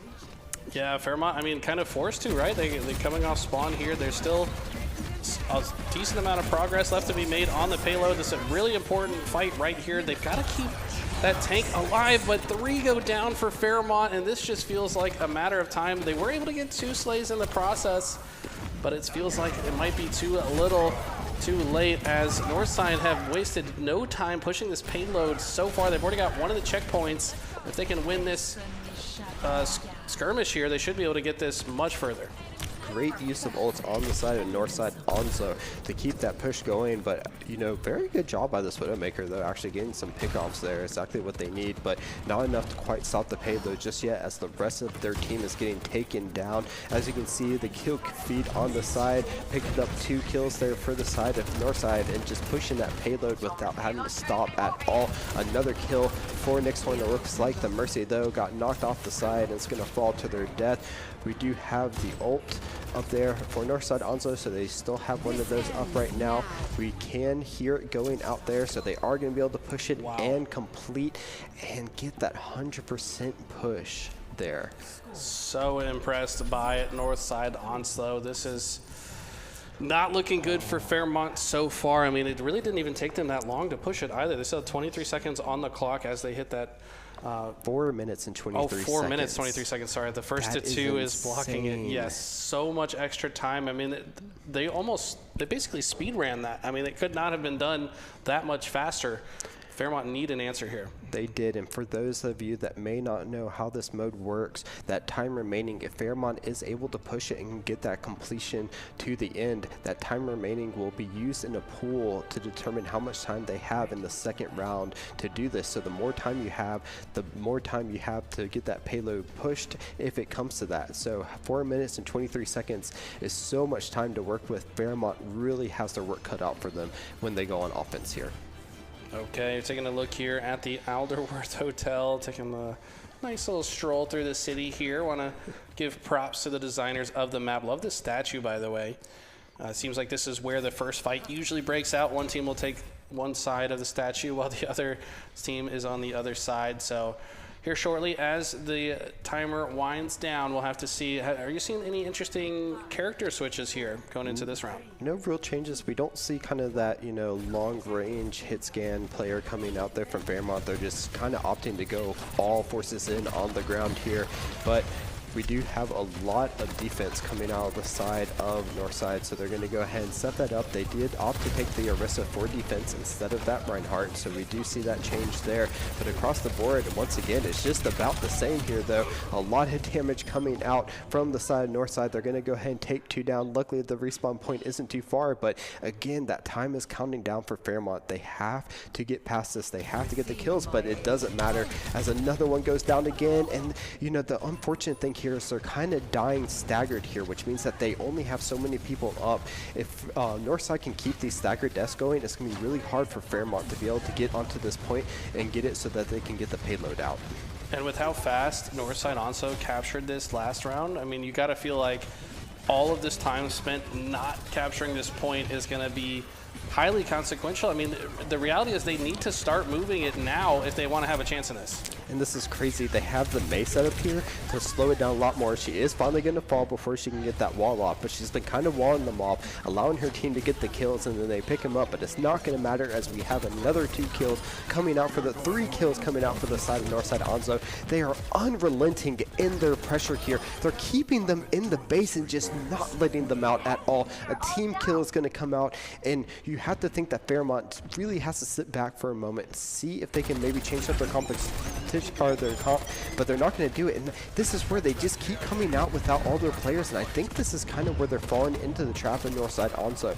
They keep having staggered deaths, they're not able to push as a team, and now we see 2 ultimates online for the side Northside Onso compared to the one the Moira is going to use hers on the side of Fairmont, not able to find anything. Again, now the visor comes out, he's just going to go ahead and fire away without having to aim, is going to pick up the kill there, help his team get another, picked up 2 from the visor kill, another coming out from Larissa, is going to be a second team kill for the side Northside Onso. They just cannot be stopped at the moment.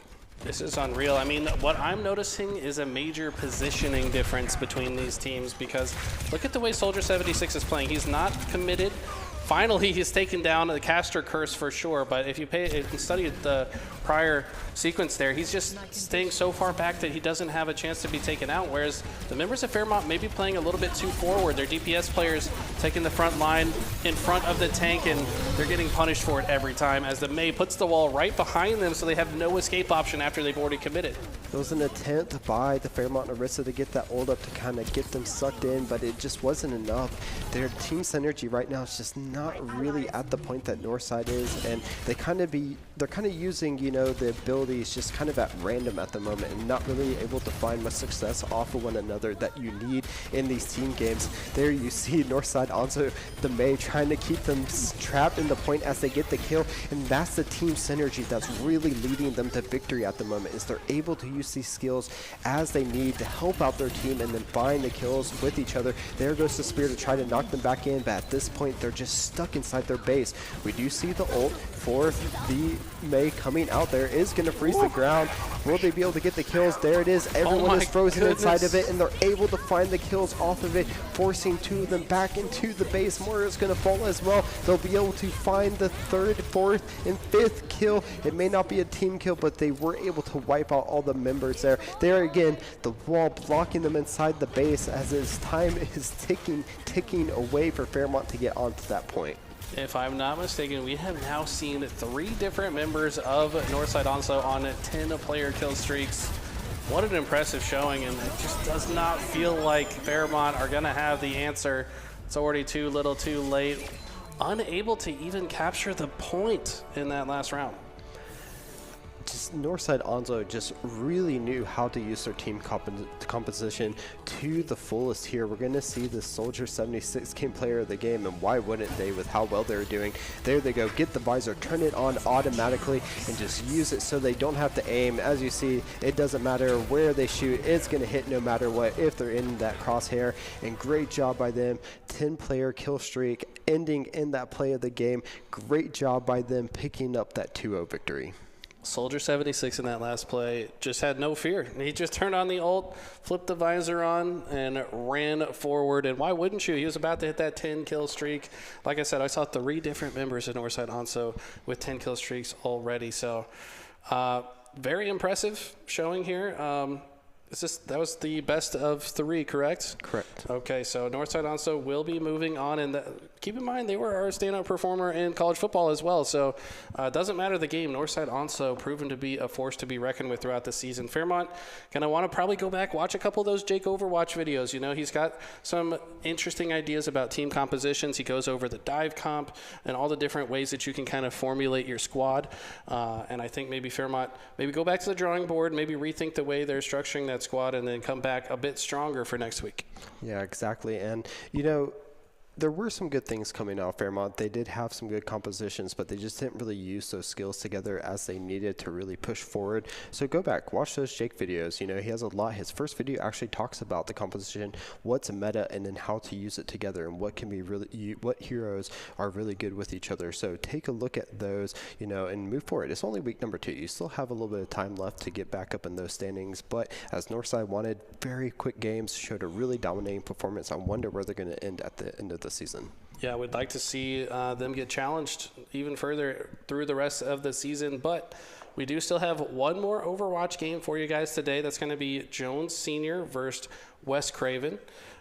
And before we get into that, we're going to go to a quick break, though, so don't go anywhere. We'll be right back.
Hello and welcome back to the Week 2 recap for VESL Sandhills. We've got some more Overwatch action for you guys. Already seen some crazy college football games today.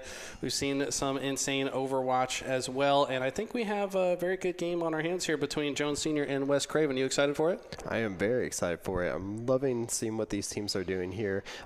Fairmont unable to really combat versus Northside Onslow, but possibly a really close game here from Jones Senior and West Craven, hopefully, to see what we can take it. I really want to see a map 3. I want to see where we're going for map 3. So let's see if they can take it there for us. But let's go ahead and jump into this game between Jones Senior and West Craven.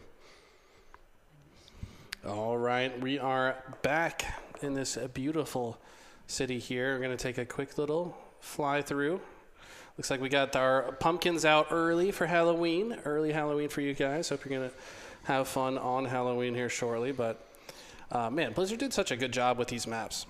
They really did, and look at that. I love the Halloween themes to it. Gives it a nice little festive vibe for us and something to look at. But we are finally going to see this different point. We saw 2 different ones on the first map between Fairmont and Northside Onslow, so we're finally seeing the second one here. This is the one where they really have to be careful for that side. As you see, there is the edge and the water there, so we are seeing a couple of different characters coming out. We do see the Winston. We haven't seen that too much before on the side of Jones, and once again though, kind of that Reaper coming out for the side of West Craven has been pretty popular so far as a DPS pick in these series. Reaper looking like a very fun champion to play. We've also got the Bastion on that side as well as the other DPS player for West Craven. We'll see what they've got for us on the side of Jones Senior. Some fun champions as well and some early fights coming out. And this first fight, very important. I would say if you can get a couple slays early, it's going to lead to a much easier cap point for the first go. Yeah, you want to make sure you get that position on the point, get a couple of kills so you can take advantage of that number superiority to get those first couple of percentages out. And this Reaper, though, going straight into the face of it, it's going to pick up the kill on to the Cassidy, but it's going to fall to the Lucio, but it's going to take that trade as his team is able to pick up the first couple of points of this point so far here. So we do see them setting up. They do have that Bastion, so they're going to have a lot of damage coming out once they're able to set up. The Reinhardt, the Winston's going to switch over to the Reinhardt now so they can have more of that shielding presence. We do see the Reaper going ahead and reposition on the high ground, going to jump into the middle of the team and is going to be able to find some damage, but they're going to have to get out because the rest of their team are stuck on this point and not able to get in to back them up. So far, Reaper maybe getting a little bit too confident with that stealth ability. He can't use it too long and cannot overextend into the action. Got a Reaper on both teams here, by the way, so looks like some more damage coming out, but still, it's West Craven with a strong lead on this first point. Yep, unrelenting, unable to give it up, and they're just kind of sitting in there. We do see the visor, though, coming online, so when they'll have to use it, we'll have to see, as we don't see too many other ults up for the side of Jones Senior just yet, so they only have that one. They'll most likely want to keep it until their tank is able to get it as well. We do see the Death Blossom, though, coming out. They are going to pick up a 1 kill on it so far, and then switch up, have enough damage to pick up on the second. There goes the visor coming down. They're able to find another kill onto a couple more members. They see the dig coming out, but it's not going to be enough as they find multiple kills on the side of West Craven, and that percentage is ticking up. Yeah, West Craven very close to closing this one out. It seems like one more team fight that Jones Senior has to work with. So far, Jaeger on the Maga. This tank has been very consequential in these team fights, just soaking up so much damage for his team, getting healed every step of the way. They do, as I cast or curse him, he is the first one to go down, and that might just be what Jones Senior need to get into the rest of the players here. They are going to force the overtime, so they are going to get to test this point at the 99%. As you said, they finally have that number advantage, so they are able to get on it. Looks like they will finally be able to pick up the cap, so they're going to start having the percentage go their way. And right now, they're actually in a pretty good position, as they do have that Sigma at 84% on that ultimate charge right now, but 2 on the side of West Craven, so they do have a bit of an advantage going into this contestation. I think Jaeger must have got pushed off the map or something. It looked like he went from basically full health to all of a sudden off the map entirely. So great plays out of Jones Senior, but they're all in the point. I kind of would have liked to see them take a little bit more space here, but maybe opting to just play together in this fight. How's this one going to go down? Well, the Juno did use the ult there. There's a lot of damage coming out. Right now they are trading kills, but in the side of Jones Senior's favor at the moment. We do see so much damage coming out. They're able to get the kill. There goes the Rip Tire, and they are going to be able to find one. So right now it looks like they should. Oh, they're actually going to fall. They need to get someone onto this point.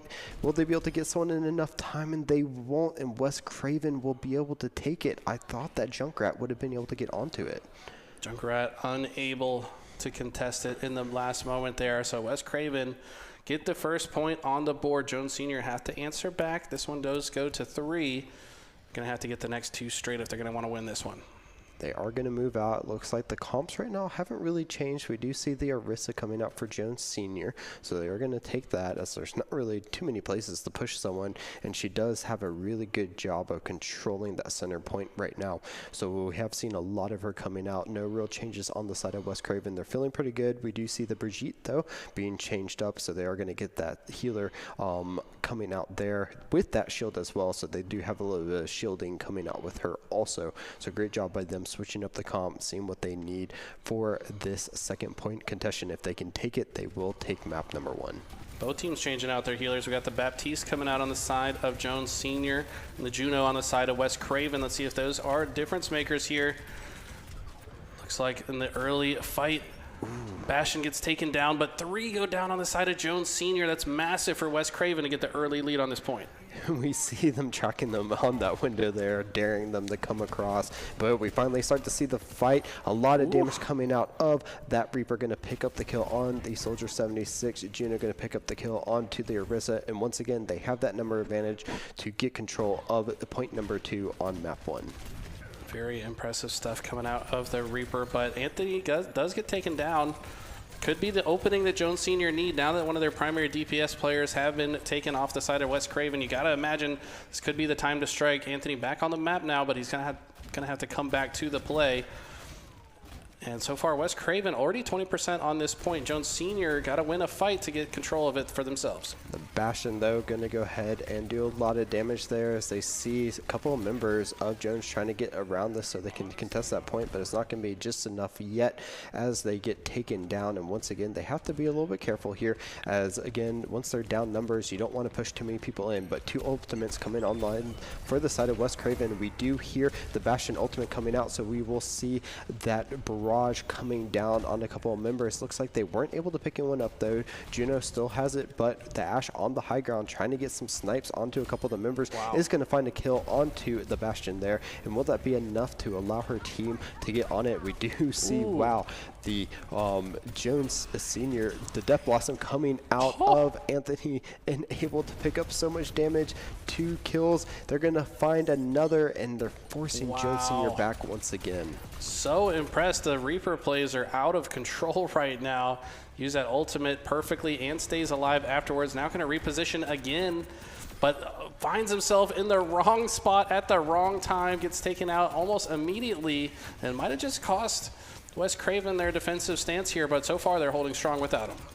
And that Soldier 76 on fire there does have the visor still at their disposal, but it's 90% for the side of West Craven. They have to do something now. We do see the ultimate coming out of West Craven, but it's not going to be enough as Bob is doing so much work. The visor finally coming out. They're using these ultimates so well together to get a couple of these kills, but it is in overtime. They have to be careful. They have to make sure that they force West Craven off so they can continue this point.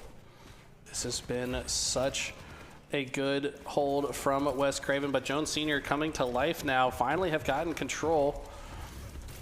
And West Craven right in the center of everything. The Maga just tanking everything, just bullets to the face. Finally gets taken down, and I feel like he needed to take his time there. If you're on the side of West Craven, yes, you're only 1 percentage point away, but you got to make a good coordinated push if you want to regain control.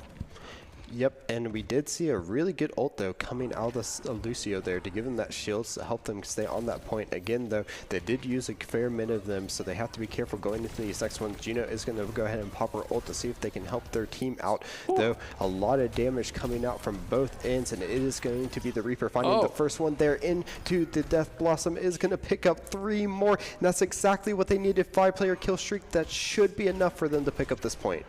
And wow, look at this. The Reaper on the other side coming through, but it's not going to matter. West Craven sealing the deal in game 1. Very impressive showing. Great job by them, but a lot of fight back from Jones Sr. You do like to see it. Here it is. Of course, the play of the game is going to be this Reaper. Can't wait to watch this one again. This was so clutch right here when the team needed it. Gets the so many kills in a row. That was 5 in a row, 4 of them right then, and what an impressive showing. Great job by West Craven. A lot of fight back from Jones Sr., but just not enough. They did show some signs of unity, though, making sure that they could get the ultimates off. The issue is that when you get to that 99%, you have to play flawlessly as the team who has finally gotten that pickup on the point. Jones able to get it back, but again, West Craven, once they got those ultimates back, especially on that Reaper, they were able to get back, get into the point, get those kills, and finish off each of the maps. The early game is so important. If you're able to get control of the point first and hold on to it and continually play defense, you know, you're the one that's scoring. They have to be the ones that come to you. So that first team fight ultimately becomes the most important in a lot of these games. You know, you cannot die early and leave your team at a disadvantage, and that's what West Craven did so well, was they were constantly getting that first pick, and that would often lead to control of the first point. So let's see if Jones can bounce back in game number 2. We've got it ready for you. Let's go ahead and jump into it. All right, once again, we're back on Kings Row, so we'll have to see how the teams adjust to this one. Of course, it is the hybrid map, so we will have the point contention, and then if they're able to get it capped, they will have to push the payload to the endpoint or as far as possible before that time runs out. Again, for the attacking side, we sometimes like to see that, you know, sniper character like the Ashe, like the Widowmaker, to use that high ground that they have at the very beginning and then kind of swap onto maybe a different DPS. We'll see if we see it again this time from each one of the teams, but they should start being able to pick out their teams now. They do see them, so it will be the side of West Craven will be attacking first. So we do see their comp being picked out here. Oh, there's the Ashe, might be used a little bit there. Again, they can swap until they leave their base, so we'll have to see how the side of Jones Sr. decides to go ahead and set up. They have an Ashe as well, but a big one is that Roadhog coming out for Jones. They might want to see if they can get them pulled into the team, get a quick kill, and then keep West Craven from being able to leave their base. I'm noticing the Soldier 76 coming out on both sides as well. It's been a popular pick today, and for good reason. One of the better DPS champions in the game right now. And let's see if Cloud on the side of Jones Sr. can have a little bit more success with it. And yeah, Anthony, the one that was on the Reaper pick last time, now choosing the Ashe, like you said, for those high ground long shots here. And we're going to hop on board with them first. All right, we do see them coming out. A little bit of success from both of the Ashes there, getting some damage, but of course the healers keeping everyone topped off at the moment. Though we are going to find the first kill on the side of West Craven on to that, and it's going to go ahead and start snowballing for them as they get the second. Both of the DPS are down, and the tank. Wow. Team kill so quickly out of the side of West Craven. My goodness, this does not look good for Jones Sr. This is kind of reminded me of our last Overwatch match, with one team winning the first game and then coming out hot into the second. West Craven really putting on a show so far, but something tells me Jones Sr., this is not the last that we're going to see from them. They've not looked very down in many of these team fights, and a long-range takeout on the Ashe. That's massive. That's a huge opening. Can Jones Sr. get anything out of this?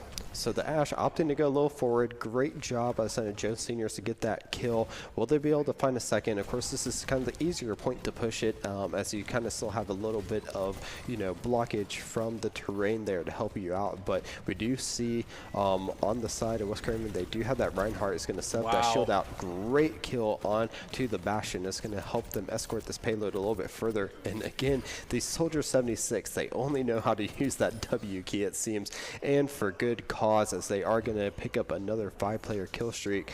Looks like they have swapped back, so Anthony's going to get back on that Reaper that gave them so much success in map 1 to help them push the payload. Jones Sr. had a good hold for a moment, but when after 3 going down, the forced a reset. Looks like Junkrat now coming out from Twiz. See if he can have a little bit more success on this champion. But yeah, he does. Immediately gets a slay on the Reaper, and that's going to be big for Jones Sr.'s chance to potentially flip the tide here. We do see the fire coming out, so they're going to get a lot of splash damage with those rockets. So good job on them on switching up the comp, knowing that it wasn't succeeding at first with what they had, and change it up a bit. The Winston also coming out as well to kind of put that shield out to help his team, but can also jump in the enemy's face. Though Jaeger doesn't said, not today, I'm just going to keep hammering away. Is going to pick a couple of kills, and they should be able to start pushing this payload once again. Okay, Wes Craven. They had lost a little bit of momentum, but seem to have earned it right back, getting a couple more slays on Jones Sr. That payload is moving. First checkpoint about to be reached. It has been reached, and now not too much left to go. About 66% of the way already completed, and it's going to get a little bit easier with a nice pick here from the Reaper. Yep, they're going to keep charging up that ultimate that they've had so much success on in the first map. There it is, the Death Blossom online. We'll have to see when they decide to use it. Now. It looks like they're going to jump in, but it may not be just enough. They are going to find the kill on the Winston. That may be all that they need in the end as well, though. Wow, great use of the stealth as well to get out of dodge. The timing on this player has been so precise, and a lot of these engagements, Tire comes out, and that's going to get 2 for Cloud. Yep, great job by the Riptire setting up that bar to get those kills, so they're able to get those and allows them to get a little bit of stoppage onto that payload right now. We do see the Winston bubble coming out to keep them a little bit safe as they set up to try to start pushing this payload back a little bit. We do have Missile Barrage online as well, so we do have 3 very good ultimates for the side of Jones Sr. that should help them, stay in this match a little bit longer. There it goes, it's coming out. It's going to get some damage before they fall, but that's all they need to pick up 2 kills on the side of the Jones Sr. So it looks like they might have a little bit of momentum going forward. The Soldier 76 says, I'm not going to let that happen. I'm going to start tearing down your tanks, and it looks like they should be able to get back. The ultimate, though, coming out from both of them. Will we see the Shatter come out? The Reinhardt going in. It's going to go ahead and use it now to get a couple down, but we're seeing this fight on the high ground from all these players, and it looks like they were able to find 1 kill, 2 kills on the side of Wes Craven, so fights going on all over the map. Anthony going to pick up a 3rd, and once again, they are pushing that payload. So many slays at the right time for Wes Craven.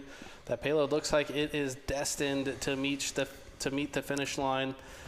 Do they have an answer here? No. Sergwe getting caught off guard immediately. There's been so many positional differences here.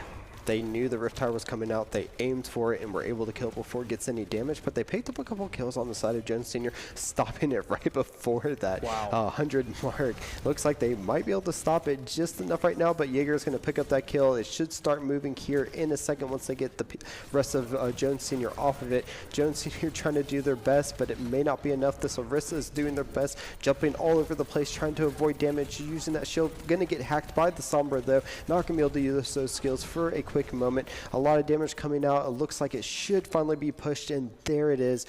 Wes Craven gonna get that 100% completion mark. That last stand there from Jones Sr. gonna stop. That made them waste another 30 seconds or so. So that could end up being a difference maker into the next round here. So although they knew it was going to ultimately finish, every single little bit of extra time you can burn off the clock can make the difference should this go to overtime. So Jones Sr. though now flipping to be the offensive team. Will they have a better showing than they've shown so far? Wes Craven seemingly just having better positioning, a little bit better teamwork, but something tells me Jones Sr., we haven't seen the best versions of them yet. We know this team is quite good. I don't think they have maybe found the right composition to show what they're capable of. They have shown sign of life. They have shown the unity between them. I really think that they should be able, to take at least get this first point capped and get the payload start moving. We do see the Widowmaker coming out of them, so instead of the Ashe, they are opting for that Widowmaker and the Diva as well. So they're going to have a lot of that pushing power coming out of that tank. Also, the Lucio to give the speed to try to get them out so they can get some damage out there as well. On the side of West Craven, though, we are going to see the Junker Queen actually coming out instead for that tank, so we'll have to see how they opt to play this, and they're jumping around the statue here before they are released, so we'll have to see what they do. We kind of see them setting up, kind of in these side homes next to it. We do see the Widowmaker trying to see where they can locate people. Can they get some, these first shot? There it is, the good first shot on that Empowered. And it's going to go ahead and pick up that first kill, and that's exactly what they're looking for coming out of the gate. So clean. Another one. 2 headshots back to back. That's a huge opening for Jones Senior to get this point captured quickly, and that's exactly what they need if they want to get this payload on the move, and that has been the difference maker. Maybe the Widowmaker was the play. Should have perhaps been on this champion sooner, but we know it's a bit better on offense than defense. Yep, able to stay on that high ground and just get those picks off, exactly what they needed. We're able to get that man advantage and finally getting on the point, and they were fairly taken out quickly on the defensive side, but on the offensive side, they are looking really good so far. The Widowmakers made all the difference here. Payload already on the move, did not waste any time at all, which is massive. Like we said, they were able to stop it for an extra 30 seconds. Could that end up being the difference maker in this game? Right now, Widowmaker trying to pick up some more. Observer knows that this player is very capable and probably going to stay on this POV for a little bit, but no. Switching into the action, Genji now in the fight on the side of West Craven. What does he have to offer? He is jumping in, using those shurikens to get the damage, and then coming out with the sword to slice and dice them. Trying to get some damage, but unable to find him. The reflection, though, not up just yet, so has to be a little bit careful to use that. And there it is, so they're going to use it to ward off a little bit of damage. Ooh, gets out just with the sliver of health, but we do see, once again, Cloud on this Widowmaker, picking up another kill and allowing the Diva to finish off the Reinhardt as well. They should be able to start pushing it. The Bastion has their ultimate online. We do see Lucio also with theirs, so a huge shield that should be able to help them when they start this push coming down, and they've looked so good on offense so far. Very good. Widowmaker already about to hit ultimate as well. Twiz and Ray Allen have theirs. 3 ultimates now on the side of Jones Senior. West Craven in the next fight. Got to be a bit careful. Looks like the Widowmaker ult has been activated. What are they going to do with it? Yep, they pop the ult so they can see where the opposing team is, and good use of it as well to allow the Diva to find the opposing Widowmaker to get that kill. And once again, they're using this number advantage to push it really far right now. So good job on that Widowmaker, knowing that if they pop that ulti early, that they can figure out where the team is coming from on the defensive side. So we do see the Symmetra putting out some of those little turrets to make sure if anyone moves by, they will be able to take a little bit of damage. Doing a good job right now, forcing back some of the team. Goodness. Great kill on the Bastion, but there is the Diva ultimate. Will it be able to pick up any kills? It looks like not, but they are going to get right back into that mech. Woof. But it's not matter as West Craven picks up 2 kills. Anthony with the strong hit scan. All the champions this man plays, he is on fire with the aim right now. We saw the Soldier 76 switch from Twerk for Hollow. Let's see if he can have some similar success that we saw from him earlier. But right now, Jones Senior able to get a lot of progress on this payload, but I don't know if they're as fast as West Craven was. Not quite just yet. We do have the Bastion ult coming out to land those barrages down to try to find some damage. They found some, but weren't able to get any kills. We do see some changes, though, on the side of West Craven. On the side, their tank is going to get taken down, and they are going to start finding a couple kills here. Can they get a second? They can, and this should be enough for them to start pushing forward. Again, that Lucio still has the ult, so they're waiting for the opportune time to use it, and they're doing a really good job of managing that ult, knowing that they have it up, and so far, able to help their team push the payload and making sure that they have the utility to use when they really need it. Okay, Soldier 76 putting a lot of damage out here. There's one on both teams. Payload was stopped momentarily. This fight quite important, I would say. If Jones Senior can win it quickly and start getting some extra movement on the payload, it could make a huge difference. All right, this matchup put up that ult wall and was able to slow them down for just a little bit. And again, just doing so much damage with the assistance of the Currituck there. Ultimate, they are able to pick up another 3 kills and kind of slow down that push once again.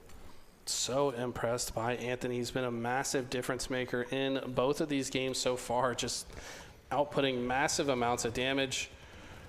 If he can keep this up, I don't know if Jones Sr. will have the answer.